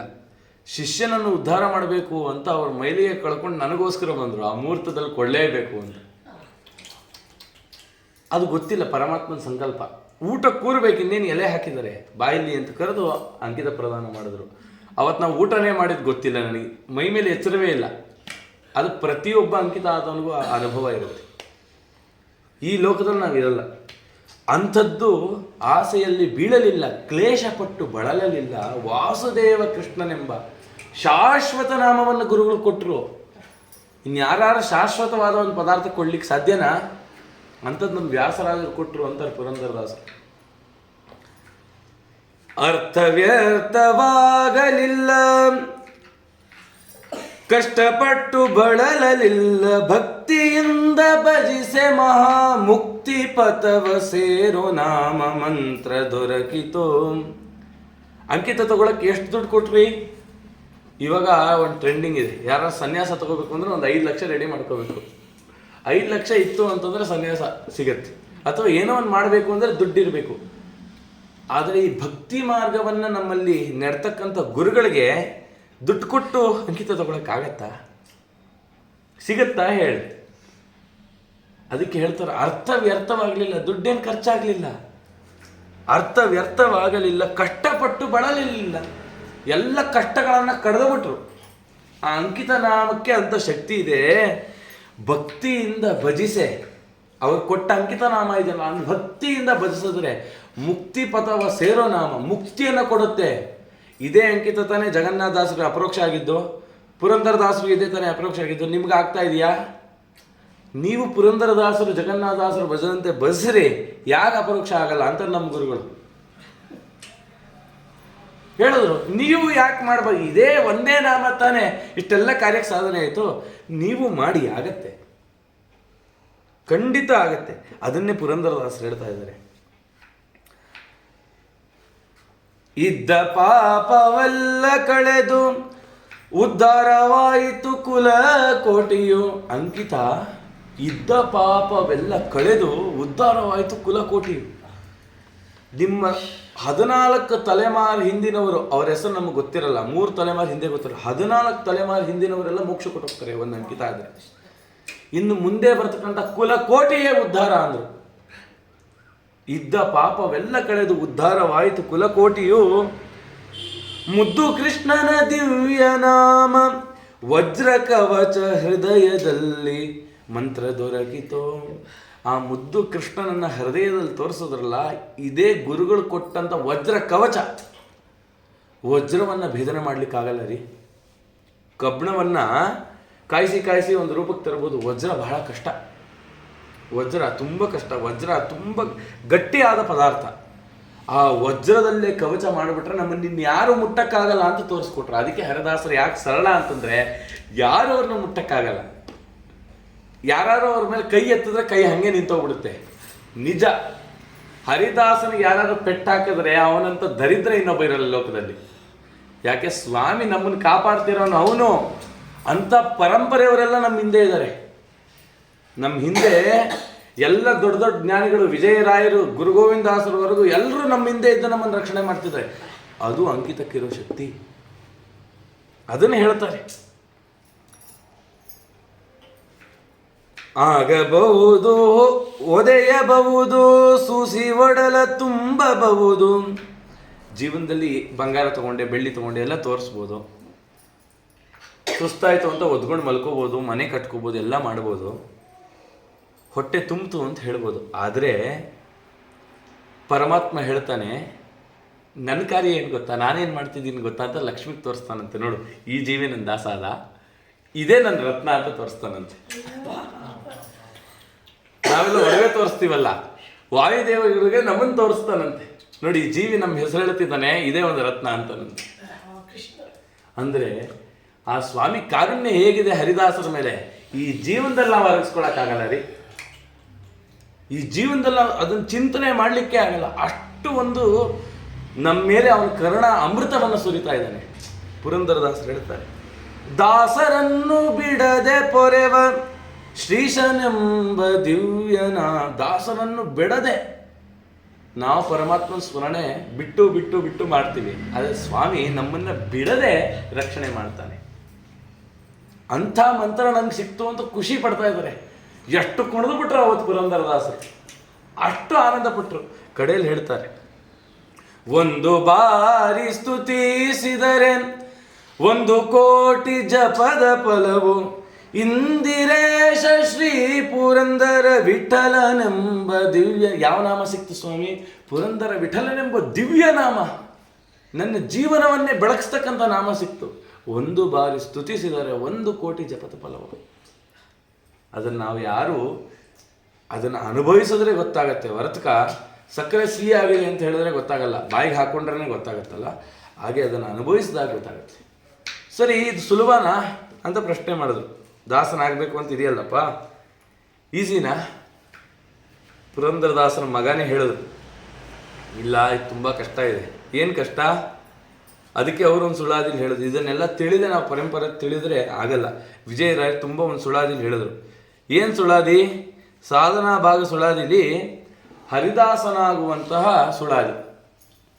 ವಿಜಯರಾಯರು ಹೇಳ್ತಾರೆ, ದಾಸನಾಗುವುದು ಅಶೇಷ ಜನ್ಮದ ಪುಣ್ಯ, ರಾಶಿ ಬಾರದಲೆ ಫಲಿಸಿದೆನು, ಸಾಸಿರ ಕೋಟಿ ಧನದ ಸೂರೇ ಬಿಟ್ಟರು, ಕಾಶಿ ರಾಮೇಶ್ವರ ತಿರುಗಿದರು, ವಾಸ ಉಪವಾಸವನ್ನೇ ಮಾಡಿ ದೇಶ ಪ್ರದೇಶವನ್ನು ಸುತ್ತಿದರು, ವಾಸರೋಸರ ಬಿಡದೆ ಶರೀರ ದಂಡಿಸಿ ಘಾಸಿಯಾಗಿ ಪಲ್ಗರಿದರೇನು, ವಾಸುದೇವನ ಪಾದ ದೊರೆಯದು, ವಾಸುದೇವನ ಪಾದ ಸೇವೆ ದೊರೆಯದು, ಸಾಸಿವೆ ಕಾಳಿನಂತೂ ಸಂಶಯ ವ್ಯಾಕು, ಸಾಸಿರಾರ್ಚಸ ನಾಮ ವಿಜಯ ವಿಠಲನ, ದಾಸನಾಗುವ ಭಾಗ್ಯ ವಾಸುಕಿ ಎಣಿಸುವನೇ. ಅವ್ರು ಹೇಳ್ತಾರೆ, ದಾಸನಾಗಬೇಕು ಅಂದರೆ ಪುರಂದರದಾಸರು ವ್ಯಾಸರಾಜರು ಸಿಕ್ಕಿದ ತಕ್ಷಣ ಮುದ್ರಾಧಾರಣೆ ಮಾಡಿಸ್ಕೊಂಡು ಅಂಕಿತ ತಗೊಂಡಷ್ಟು ಸುಲಭ ಅಲ್ಲ. ದಾಸನಾಗಬೇಕು ಅಂದರೆ ಅಶೇಷ ಜನ್ಮದ ಪುಣ್ಯ. 1-2 ಜನ್ಮ ಅಲ್ಲ, ಎಷ್ಟೋ ಜನ್ಮದಲ್ಲಿ. ಒಂದು ಜನ್ಮದಲ್ಲಿ ಯಾರ್ದೋ ಮನೆಗೆ ಹೋಗಿ ಯಾರೋ ಒಂದು ದೇವತಾ ಪೂಜೆ ಮಾಡೋ ಕಾಲಕ್ಕೆ ದೃಷ್ಟಿಯಿಂದ ನೋಡಿದ ಪುಣ್ಯ ಇರ್ಬೋದು. ಅಥವಾ ನಾವು ಒಂದು ಶ್ವಾನವಾಗಿ ಹುಟ್ಟಿ ಬ್ರಾಹ್ಮಣರ ಮನೇಲಿ ತಿಪ್ಪೆಯಲ್ಲಿ ಬಿದ್ದ ಅನ್ನ ತಿಂದಿರ್ಬೋದು, ಗೊತ್ತಿಲ್ಲ. ಅಥವಾ ಒಂದು ಇರುವೆ ಆಗಿ ಬಂದು ದೇವ್ರ ಪೂಜಾ ಕಾಲದಲ್ಲಿ ಓಡಾಡುವಾಗ ಅವನು ಪೂಜೆ ಮಾಡ್ತಿದ್ದು ನೀರು ನಮಗೆ ಸೋಕಿರ್ಬೋದು. ಎಷ್ಟೋ ಜನ್ಮದ ಅಶೇಷ ಪುಣ್ಯಗಳೆಲ್ಲ ಒಟ್ಟಿಗೆ ಸೇರುತ್ತೆ ದಾಸನಾಗಬೇಕು ಅಂದರೆ. ತಲೆಗೆ ನಾವು ಪೇಟ ಕಟ್ತೀನಿ, ಕುಣಿತೀನಿ, 1,000,000 ಕೊಟ್ಟರು ಬರಲ್ಲ. ನಮ್ಮ ಇಡೀ ಸರ್ವಸ್ವವನ್ನು ಮೀಸಲಾಗಿಟ್ಟರೂ ಈ ಸೌಭಾಗ್ಯ ಬರಲ್ಲ. ಇಂಥ ಸೌಭಾಗ್ಯ ಜಗತ್ತಲ್ಲಿಲ್ಲ. ವಿಜಯರಾಯರು ಹೇಳ್ತಾರೆ. ಅದಕ್ಕೆ ದಾಸನ ಪೀಳಿಗೆ ತಿಳಿಬೇಕು ಅಂದರೆ ದಾಸರ ಮಹತ್ವ ತಿಳಿಬೇಕು. ಜಗನ್ನಾಥದಾಸರು ಒಂದು ವಿಚಾರ ಹೇಳ್ತಾರೆ, ರಂಗ ನಿನ್ನ ಕೊಂಡಾಡುವಲ್ಲಿ ಅವ್ರ ಕ್ವಾಲಿಟೀಸ್ ಎಲ್ಲ ಹೇಳ್ತಾರೆ ಹರಿದಾಸರು. ಇಲ್ಲಿ ವಿಜಯರಾಯರು ಹೇಳ್ತಾರೆ, ರಾಶಿ ಜನ್ಮದ ಪುಣ್ಯ ರಾಶಿ ಬಾರದಲ್ಲಿ ಫಲಿಸಿತೇನೋ. ಅವೆಲ್ಲ ಕೂಡಿದೆ ನೀನು ಹರಿದಾಸನಾದ, ಅವೆಲ್ಲ ಕೂಡಿದೆ. ಆದರೆ ಸ್ವಾಮಿ ನನಗೆ ಗೊತ್ತೇ ಇಲ್ವಲ್ಲೋ, ಅದಕ್ಕೆ ಕಷ್ಟಪಟ್ಟು ಬಳಲಲಿಲ್ಲ ಅಂದರು. ಅದು ನಮಗೆ ಲೆಕ್ಕಾಚಾರ ಹಾಕ್ಲಿಕ್ಕೆ ನಮಗೆ ಬರಲ್ಲ. ಮುಂದೆ ಹೇಳಿದ್ರು, ಸಾಸಿರ ಕೋಟಿ ಧನ, 1,000 ಕೋಟಿ ರೂಪಾಯಿ ಮುಂದೆ ಇಟ್ಟು ನನ್ನನ್ನು ದಾಸನ ಮಾಡ್ಕೊಂಡ್ರು ನೋ ಅಂತಾನೆ. ದುಡ್ಡು ತೋರ್ಸ್ ನನ್ನ ದಾಸನ್ ಮಾಡ್ಕೊಂತೀಯಾ? ನೆವರ್, ಸಾಧ್ಯ ಇಲ್ಲ. ಸಾಸಿರ ಕೋಟಿ ದನ ತಾ ಸೂರೆ ಬಿಟ್ಟರು, ಕಾಶಿ ರಾಮೇಶ್ವರ ತಿರುಗಿದರು. ಕಾಶಿ ರಾಮೇಶ್ವರನಾದ್ರೂ ತಿರುಗಿ ಮಾಸ ಮಾಸ ಉಪವಾಸ ಮಾಡ್ರಿ, ತಿಂಗಳು ತಿಂಗಳು ಉಪವಾಸ ಮಾಡಿ, ಚಾಂದ್ರಾಯಣ ವ್ರತ ಮಾಡಿ, ಏಕಾದಶಿ ಮಾಡಿ, ದೇಶ ಪ್ರದೇಶ ಸುತ್ರಿ, ವಾರ ವಾರಕ್ಕೆ ಬಿಡದೆ ಶರೀರವನ್ನು ದಂಡಿಸಿ ಏನು ಮಾಡ ಕರೆದ್ರೂ ಪರಮಾತ್ಮನ ಪಾದ ಅನ್ನೋದು ಸಿಗಲ್ಲ. ಆಯ್ತಾ? ಸಾಸಿವೆ ಕಾಳನಿತು ಸಂಶಯವೇ ಯಾಕೋ. ಸಾಸಿವೆ ಕಾಳು ಇಟ್ಕೊಂಡು ಈ ಸಾಸಿವೆ ಕಾಳಿನ ಮುಂದೆನೂ ನಾವು ತೃಣ. ಸಾಸಿವೆ ಕಾಳಿಗೆ ಒಂದು ವ್ಯಾಲ್ಯೂ ಕೊಡ್ಬೋದು ಯಾರಾದರೂ, ನಮಗೂ ವ್ಯಾಲ್ಯೂ ಕೊಡಲ್ಲ. ಅಂಥದ್ದನ್ನೇನಾದ್ರು ಪರಮಾತ್ಮನ ಸಾಸಿರ ಅರ್ಚಿಸೆ 1000 ಜನ್ಮದ 1000 ಬಾರಿ ಪರಮಾತ್ಮನಿಗೆ ಅರ್ಚನೆ ಮಾಡಿದರೆ ಆ ಪುಣ್ಯ ಒಂದು ಕ್ಷಣದಲ್ಲಿ ತಂದು ಕೊಡ್ತಾನೆ. ದಾಸನಾಗುವ ಭಾಗ್ಯ ವಾಸುಕಿ ಎಣಿಸನು. ವಾಸುಕಿ ಅಂತಂದರೆ ಶೇಷ ದೇವರು. ಆ ಶೇಷ ದೇವರು 1000 ಹೆಡೆ, ಆ 1000 ತಲೆ ಇಟ್ಕೊಂಡು ದಾಸನಾಗುವಂಥ ಭಾಗ್ಯ, ಆ ಪುಣ್ಯವನ್ನ ಆ ಶೇಷ ದೇವರೇ ಎಣಿಸಕ್ಕಾಗಲ್ಲ ಅಂತೆ. ಅಂಥ ಒಂದು ಸೌಭಾಗ್ಯ ಹರಿದಾಸನಾಗುವಂಥದ್ದು ಅವ್ರು ಹೇಳ್ತಾರೆ. ಅಂದಣವನು ಏರಿ ಅರಸು ಎನಿಸಿಕೊಂಡು ಹಿಂದೆ ಮುಂದೆ ಹಿತದ ಪರಿವಾರದವರ ಸಂದಣಿ ಸಹಿತದಲ್ಲಿ ಸಂತತದಲ್ಲಿ ಮೆರೆದು ಕುಂದದೊಲಗವನ್ನು ಕಲುಷದಿ ಕಳಬಹುದು ಇಂದು ಮೋಹನ್ನ ಗುರು ವಿಜಯ ವಿಠಲ ಎಂದೆಂದಿಗೆ ಬಕುತಿಯನು ಪರೀಕ್ಷಿಸದೆ. ಅವ್ರು ಹೇಳ್ತಾರೆ, ಅಂದಣವನು ಏರಿ, ಕುದುರೆ ಏರಿ, ಒಂದು ರಥ ಏರಿ, ನಾನೇ ರಾಜ ಅನ್ಕೊಂಡು 10 ಜನರನ್ನು ಸುತ್ತ ಕರ್ಕೊಂಬನ್ನಿ. ಪರಮಾತ್ಮನ ದಾಸ ಅಂತಾರ ಅವನ್ನ. ವಿಜಯರಾಯರೇ ಅಂದ್ರು, 1000ಕ್ಕೆ ಒಂದೇ ಮಾತು, 1000ಕ್ಕೆ ಮಾತಾಡ್ತೀನಿ ಹೇಳ್ತಾರಲ್ಲ, 1000ಕ್ಕೆ ಮಾತಾಡಿದೆ ಅಂತ. 1000ಕ್ಕೆ ಒಂದೇ ಮಾತು, ಹರಿದಾಸ ನೆನೆಸೋದು ಪರಿಪರಿಯ ಸ್ವಾದ. ಹರಿದಾಸ ನೆನೆಸೋದಿದೆಯಲ್ಲ, ಅದರಲ್ಲಿರೋ ರುಚಿ ಇನ್ಯಾವುದರಲ್ಲೂ ಇಲ್ಲ ಅಂದ್ರೆ ವಿಜಯರಾಯರು.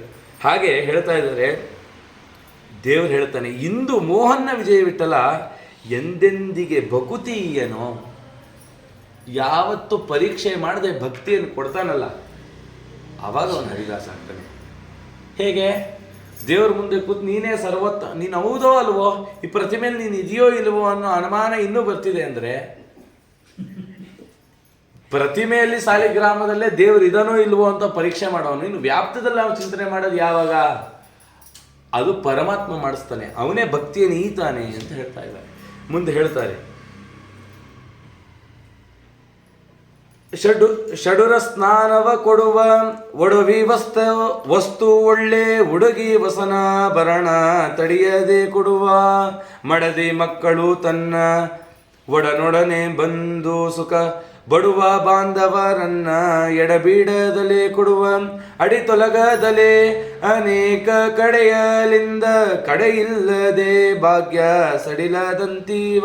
ದೇವರು ನಿಮ್ಗೆ ಎಂಥ ಸ್ನಾನ ಬೇಕು ಕೊಡ್ತಾನೆ, ಎಂಥ ಮನೆ ಬೇಕು ಕೊಡ್ತಾನೆ, ನಿಮ್ಗೆ ಎಂಥ ಒಡವೆ ಬೇಕು ಕೊಡ್ತಾನೆ, ವಸ್ತು ಬೇಕಾ ಕೊಡ್ತಾನೆ, ವಸನಗಳನ್ನು ಆಭರಣಗಳನ್ನು ತಾನೇ ತೊಡಿಸ್ತಾನೆ, ಒಳ್ಳೆ ಹೆಂಡತಿನ ಕೊಡ್ತಾನೆ, ಒಳ್ಳೆ ಮಕ್ಕಳನ್ನ ಕೊಡ್ತಾನೆ, ಒಳ್ಳೆ ಬಾಂಧವರನ್ನ ಸ್ನೇಹಿತರನ್ನ ಅಡಿ ಅಡಿ ಕೊಡ್ತಾನೆ.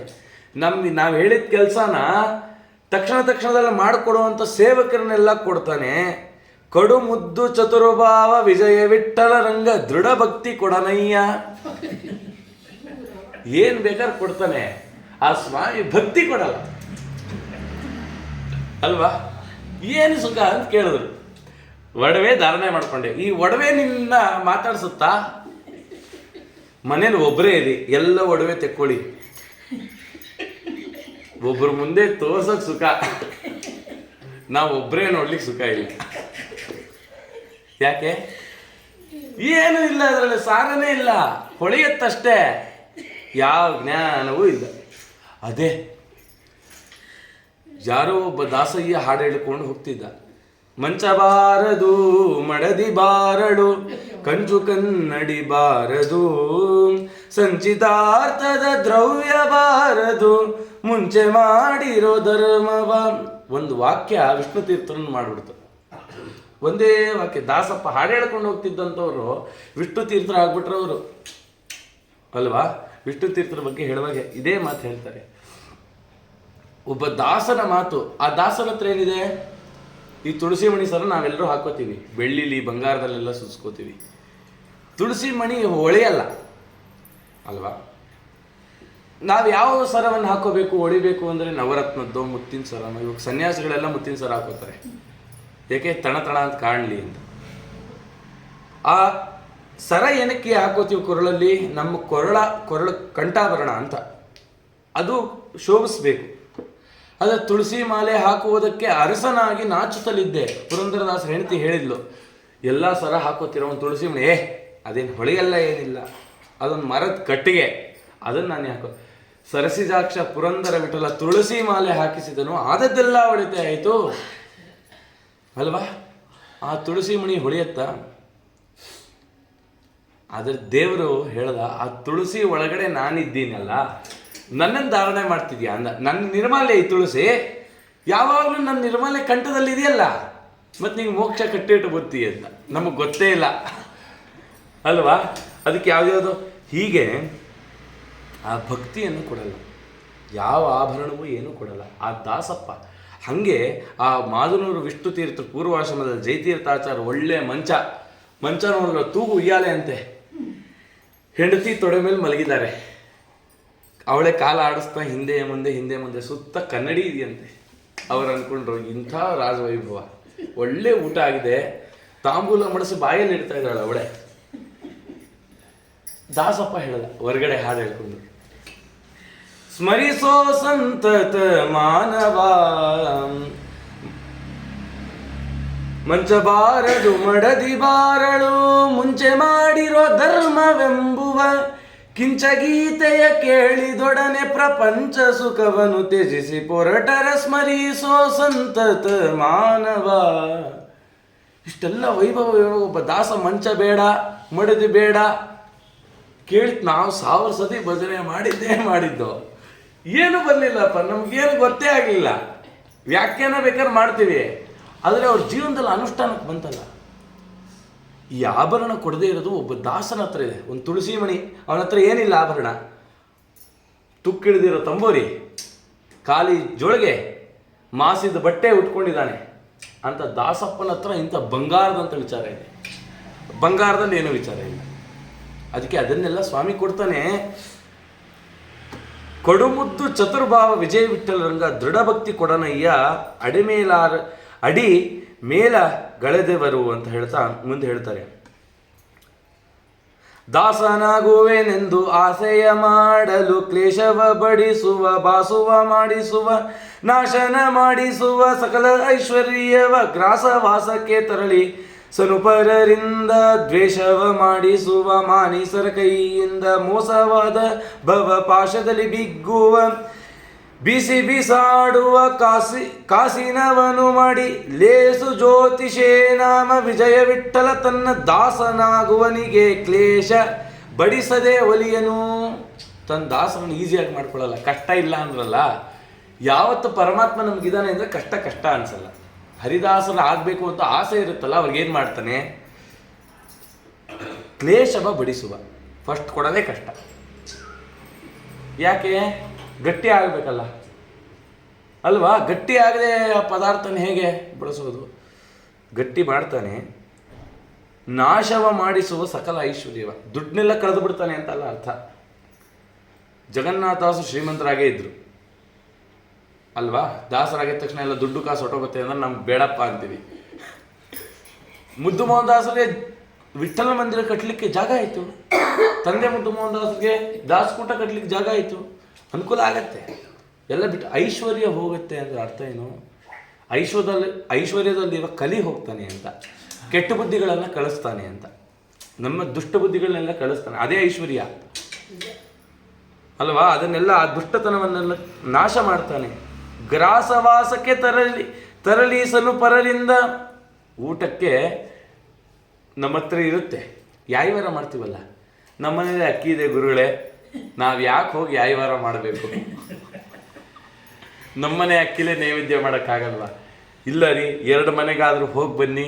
ಅಯ್ಯೋ ಇವ್ರಿಗೆ ಬುದ್ಧಿ ಇಲ್ಲ, ನಾವು ಯಾಯವಾರ ಮಾಡ್ಲಿಕ್ಕೆ ಇಷ್ಟ ಇಲ್ಲ. ಯಾಕೆ ಯಾಚನೆ ಮಾಡಬೇಕು? ಇನ್ನೊಬ್ರು ಮನೆ ಹತ್ರ ಹೋಗಿ ಭವತಿ ಭಿಕ್ಷಾ ದೇಹಿ ಅಂತ ಕೇಳಬೇಕು. ಒಂದು ಕೆಲಸ ಮಾಡೋಣ, ಜೋಳಿಗೆ ಹಾಕ್ಕೊಂಡು ನಮ್ಮನೆ ಹಕ್ಕಿನೇ ಹಾಕ್ಕೊಂಡು ಯಾಯವಾರ ಮಾಡಿದೆ ಅಂತ ಹೇಳೋಣ. ಲೋಕದಲ್ಲಿ ಇದೇನಕ್ಕೆ ಮಾಡೋ ಅಂದರು?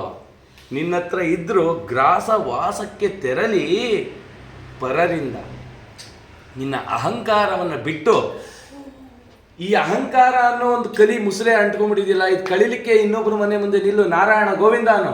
ಯಾರೋ ನಾರಾಯಣ ಗೋವಿಂದ ಅಂತಿದ್ದಾನೆ, ಅಕ್ಕಿ ಹಾಕು. ಮನೆಗೆ ಬಂದು ನಾರಾಯಣ ಗೋವಿಂದ ಅನ್ನೋಕ್ಕೆ ಅಭ್ಯಾಸ ಮಾಡ್ಕೊಂಡ್ಬಿಡ್ತಾರೆ ನಾಳೆಯಿಂದ. ಹಾಗಲ್ಲ. ಯಾಕೆ ಅಕ್ಕಿ? ಯಾಕೆ ನನ್ನಲ್ಲಿ ಪಾಪ ಕರ್ಮಗಳೆಲ್ಲ ಇದೆಯಲ್ಲ, ನಮ್ಮ ಮನೇಲಿ ತುಂಬ್ಕೊಂಡು ದರಿದ್ರ ತುಂಬಿದೆಯಲ್ಲ, ಮನೇಲಿ ದಿನ ಜಗಳ ನಿಲ್ತಿಲ್ವಲ್ಲ, ಯಾಕೆ? ಜ್ಯೋತಿಷಿಗಳ ಹತ್ರ ಕೈ ಕೊಡ್ತೀರಾ. ಅದಕ್ಕೆ ಈ ಕೈಯಲ್ಲಿ ನಮ್ಮ ದಾರಿದ್ರ್ಯವನ್ನು ನಾಶ ಆಗಲಿ ಅಂತ ಅಕ್ಷಯ ಪಾತ್ರ ಜೋಳಿಗೆಗೆ ಹಾಕಿ, ಆ ಜೋಳಿಗೆನೇ ಅಗ್ನಿ. ನಮ್ಮ ಪಾಪಕರ್ಮ ಕಳೀತು.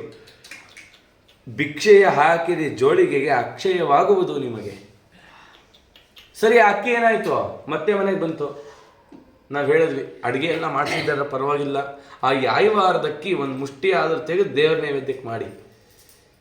ಅಲ್ಲಿ ಅಗ್ನಿಯಲ್ಲಿ ಬೇಯ್ತು, ಅಲ್ಲಿ ಒಂದು ಪಾಪಕರ್ಮ ಕಳೀತು. ಅದನ್ನು ಮತ್ತೆ ವೈಷ್ಣದೇವ ಮಾಡಿದ್ರಿ, ಅದೇ ಅಗ್ನಿಗೆ ಹಾಕಿದ್ರಿ, ಅಲ್ಲೊಂದು ಯಜ್ಞ ಅದು ಕಳೀತು. ಬಂದ ಬ್ರಾಹ್ಮಣರಿಗೆ ಅದೇ ವೈಶ್ವಾನರ ಯಜ್ಞ. ಯಾರ್ಯಾರ ಮನೆ ಪಾಪ ಎಲ್ಲ ಕಳಿಯಕ್ಕಪ್ಪ ಇದು ಯಜ್ಞ, ಅದು ಯಾಯವಾರ. ದಾಸ ನಿನ್ನಿಂದ ಆಗಲಿ ಎಂದ ಪರಮಾತ್ಮ.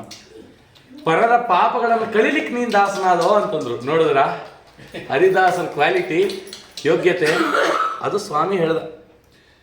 ದ್ವೇಷವ ಮಾಡಿಸುವ ಎಲ್ಲರೂ ನಿಂದನೆ ಮಾಡ್ತಾರೆ. ದಾಸ ದಾಸ ಅಂತೆ, ಮುಚ್ಚು ಬಾಯ್, ನಿನ್ನ ದಾಸತ್ವ ಗೊತ್ತು ಅಂತ ಅಲ್ವಾ? ಇದು ಮನೇಲಿ ಇಷ್ಟೇ, ಹೊರಗಡೆ ಹಾಗಲ್ಲ. ನೂರಾರು ದ್ವೇಷಗಳನ್ನು ಮಾಡ್ತಾರೆ. ಇವನೊಬ್ಬನೇನ ಮಾಡೋದು, ಈ ಥರದ ಎಷ್ಟೊಂದು ಮಾತುಗಳು. ಅದು ಪ್ರತಿಯೊಬ್ಬರು ದ್ವೇಷವ ಮಾಡಿಸುವ ಮಾನಿಸರ ಕೈಯಿಂದ. ಯಾರ್ಯಾರೋ ಸಂಬಂಧಕ್ಕೆ ಪಡೆದಿರೋರೆಲ್ಲ ನಮ್ಮನ್ನು ಮಾತಾಡ್ತಾರೆ, ಇವನೇನು ದಾಸಪ್ಪ ಅಂತ. ಹೀಗೆ ಮೋಸವಾದ ಭವಪಾಶದಲ್ಲಿ ಬಿಗ್ಗುವ, ಯಾವುದ್ಯಾವುದೋ ಸಂಬಂಧಗಳನ್ನು ಕೊಟ್ಟು ಅಂಟಾಕ್ಬಿಡ್ತಾನಂತೆ ಈ ಹರಿದಾಸರಿಗೆ. ಆ ಹರಿದಾಸರು ಏನು ಮಾಡ್ತಾರೆ, ಅಯ್ಯೋ ಪಾಪ ಈ ಜೀವಿ ಒಂದು ಒದ್ದಾಡಲಿ ಅಂತ, ಏನೋ ಒದ್ದಾಡ್ತಿದೆ, ಅವನನ್ನು ಉದ್ಧಾರ ಮಾಡೋಣ ಅಂತ ಹೇಳಿ ತಾನೇನೇನೋ ಕಷ್ಟಪಟ್ಟು ಅವನಿಗೆ ಮಾಡಿದ್ರೆ ಅವನೇನು ಮಾಡ್ತಾನೆ, ಉದ್ಧಾರ ಮಾಡಿಸ್ಕೊಂಡು ಕೈ ಬಿಟ್ಟು ಹೋಗ್ತಿರ್ತಾನೆ. ಹರಿದಾಸರಿಗೆ ಈ ಅನುಭವ ಇದ್ದೇ ಇರುತ್ತೆ. ಆಯಿತಾ? ಈ ರೀತಿ ಬೀಸಾಡುವ ದೇವರು ಹರಿದಾಸರಿಗೆ ಬೇಕಾದಷ್ಟು ಅವಮಾನ ಮಾಡ್ತಾನೆ. ಯಾಕೆ? ಒಳ್ಳೆ ಸ್ಥಿತಿಯನ್ನು ಕೊಡಲಿಕ್ಕೆ. ಪುರಂದರದಾಸರನ್ನ ಯಾವ ಮಠಕ್ಕೂ, ವಿಜಯದಾಸರನ್ನ, ಬೇರೆ ದಾಸರನ್ನ ಯಾರು ಸೇರಿಸಿಲ್ಲ.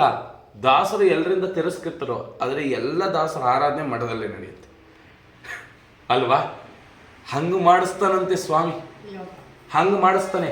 ಯಾರ್ಯಾರು ನಿಂದನೆ ಮಾಡಿದಾರಲ್ಲ ಅವರೇ ಕಾಲು ತೊಳೆದು ಆ ಪಾದೋದಕ್ಕೆ ತೀರ್ಥದಂತೆ ತಗೋಬೇಕು, ಹಾಗೆ ಮಾಡಿಸ್ತಾನೆ. ಇಂಥ ಅನುಭವಗಳು ನಮ್ಗೆ ಬೇಕಾದಷ್ಟಾಗಿದೆ. ಹೀಗೆ ಲೇಸು ಜ್ಯೋತಿಷ ನಾಮ, ನಿಮ್ಮ ಭವಿಷ್ಯವಾಣಿಯ ನಾಮ ಪರಮಾತ್ಮನ ಕೈಯಲ್ಲಿದೆ. ಅದು ಯಾವ ನಾಮ? ಅದು ವಿಜಯ ವಿಠಲ ತನ್ನ ದಾಸನಾಗುವನಿಗೆ ಕ್ಲೇಶ ಬಡಿಸದವಲ್ಲೇನು. ಈ ರೀತಿ ಎಲ್ಲ ಕಷ್ಟಗಳು ಕೊಟ್ಟು ಏನು ಮಾಡ್ತಾನೆ, ನನ್ನ ಕೂಸೆಲ್ಲ ಇಷ್ಟು ಒದ್ದಾಡ್ಬಿಟ್ಟಿದೆಯಲ್ಲ, ಅದು ತಗೊಂಡು ತನ್ನ ಕೆನ್ನೆ ಹತ್ರ ಇಟ್ಕೊಂಡು ಮುದ್ದಾಡ್ಬಿಡ್ತಾನೆ. ಅದು ಬೇಕಲ್ಲ, ಅದನ್ನು ಸ್ವಾಮಿ ತಾನು ಮಾಡ್ತಾನೆ. ಏನು ಹೀನ ಹಾನಿ ಬರಲು ತನುಳೀಕ ಹಿಂದಾಗಲೇ ನೀನು ನೀನು ಎಂಬುದು ಮಾನಸ್ಥಾನ ಮೌನ ಧ್ಯಾನ ಜ್ಞಾನ. ನಾನೀಗ ನಿನ್ನವನೇ ಎಂದು ಮಾನದಿಂದ ನಾನು ಪ್ರಾಣದಿಟ್ಟ ತ್ರಾಣನಾಗಿ ನೀನೇ ನೀನೇ ಎಂದು ಅನಿಗಾನೆ ಹೊಸದಾಡಿ ಏನು ವಿಪರೀತನ್ನ ಕಡೆಗೆಲ್ಲ ಮಾಡಿಸಿ ತ್ರಾಣಗೆಡನೆಂದು ಪ್ರಮಾಣ ನಾಮ ವಿಜಯ ವಿಠಲ ಗೇಣು ದೂರ ಹೋಗದಲೇ ಪ್ರಾಣ ಪದಕವಾಗಿಪ್ಪ. ಸ್ವಾಮಿ ಕಡೆಗೆ ಏನಾಗ್ತಾನೆ ಅಂತಂದರೆ, ಜನವಾರ ಹೇಗೆ ನಮ್ಮ ಮೈಯಲ್ಲಿ ಯಾವಾಗಲೂ ಇರುತ್ತೋ ಅಷ್ಟು ಹತ್ತಿರದಲ್ಲಿರ್ತಾನೆ. ದಾಸನಾದಂಥವನಿಗೆ ಹತ್ತಿರದಲ್ಲಿದ್ದ ಜೀವನ ನಾನು ರಕ್ಷಣೆ ಮಾಡಬೇಕು ಕಾಯ್ತಾನಂತೆ ಸ್ವಾಮಿ. ಅದಕ್ಕೆ ಶ್ರಮವೇನು ಬಂದರೆ ಬಿಡನೆಂಬೋ ದಾಸಗೆ ಯಮನಾಮ ವಿಜಯ ವಿಠಲನು ತೆತ್ತಿಗನು. ಶ್ರಮವೇನು ಬಂದರು ಬಿಡನೆಂಬೋ ದಾಸಗೆ, ಏನೇ ಶ್ರಮ ಬರಲಿ ದಾಸತ್ವನ ಬಿಡಲ್ಲ. ಹಿಡಿದ ಗುರುಗಳನ್ನು, ಗುರು ಪರಂಪರೆಯನ್ನು ನಾನು ಎಂದೆಂದಿಗೂ ಬಿಡಲ್ಲ. ಅದರ ಅಂತರ್ಯಾಮಿಯಾದ ಪರಮಾತ್ಮನ ಎಂದಿಗೂ ಬಿಡಲ್ಲ. ನಾನು ಯಾವಾಗಲೂ ದಾಸ ಅಂತ ಎಂತ ನಡ್ಕೊಂಡು ಹೋಗ್ತಾನೋ. ಯಮನಾಮ, ಯಮನಿಗೆ ನಾಮ ಅಂದರೆ ಭಯಕ್ಕೆ, ಆ ಎಲ್ಲರನ್ನು ಭಯಪಡಿಸ್ತಕ್ಕಂಥ ಯಮದೇವರೇ ವಿಜಯ ವಿಠಲ ಅಂತ ಸ್ತುತಿ ಮಾಡುವಾಗ ಯಾವ ಭಯ ಇಲ್ಲ ಲೋಕಕ್ಕೆ. ನಾನಿದ್ದೀನಿ ಅಂತ ಸ್ವಾಮಿ ತೆತ್ತಿಗನ ತಾನು ಕೈ ಹಿಡಿದು ಉದ್ಧಾರ ಮಾಡ್ತಾನಂತೆ. ಇದು ಹರಿದಾಸ, ಇದು ಪರಂಪರೆ. ಆ ಪುರಂದರದಾಸರು ಇವರಿಂದೆಲ್ಲ ಬಂತು. ಹಾಗಾಗಿ ಇಂಥ ಪರಂಪರೆ, ಆ ಭಕ್ತಿ ಪರಂಪರೆ ಅನ್ನೋದು ಬಂದಿದೆ. ಪುರಂದರದಾಸರ ನಂತರದಲ್ಲಿ ವಿಜಯರಾಯರಿಗೆ ನಮಗೆಲ್ಲ ಗೊತ್ತು, ಅದನ್ನೆಲ್ಲ ಹೆಚ್ಚು ವಿಸ್ತಾರ ಮಾಡಲ್ಲ, ಯಾಕಂದರೆ ಬೇರೆ ಹರಿದಾಸರ ಸ್ಮರಣೆ ಆಗಬೇಕಲ್ಲ. ಹಾಗಾಗಿ ವಿಜಯರಾಯರು ಪುರಂದರದಾಸರಿಂದ ಸ್ವಪ್ನದಲ್ಲಿ ಅಂಕಿತವನ್ನು ಪಡೆದು ತಾವು ವಿಜಯದಾಸರಾದರು.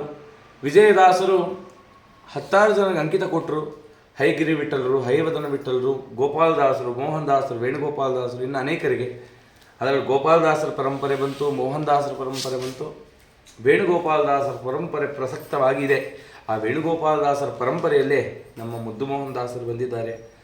ಅಂಥ ದಿವ್ಯ ಪರಂಪರೆಯಲ್ಲಿ ಯಾರ್ಯಾರು ಬಂದರು, ಆ ವಿಜಯರಾಯರ ನಂತರದಲ್ಲಿ ಮುದ್ದು ಮೋಹನ್ ದಾಸರ ತನಕ ಯಾರ್ಯಾರು ಬಂದರು ಅನ್ನೋ ಚಿಂತನೆಗಳನ್ನು ನಾಳೆ ದಿನ ಮಾಡಿ, ನಾಡಿದ್ದು ಆ ಮುದ್ದು ಮೋಹನ್ ದಾಸರು, ತಂದೆ ಮುದ್ದು ಮೋಹನ್ ದಾಸರು, ಗುರುಗೋವಿಂದ ವಿಠಲ ದಾಸರ ಸ್ಮರಣೆ ಮಾಡಿ ಅವರ ಅಂತರ್ಯಾಮಿಯಾದ ಮುದ್ದು ಮೋಹನ ವಿಠಲ ಪಾದಕ್ಕೆ ಅರ್ಪಣೆ ಮಾಡೋಣ ಅಂತ ಹೇಳ್ತಾ, ಶ್ರೀಕೃಷ್ಣಾರ್ಪಣಮಸ್ತು, ಮಧ್ವೇಶ ಅರ್ಪಣಮಸ್ತು.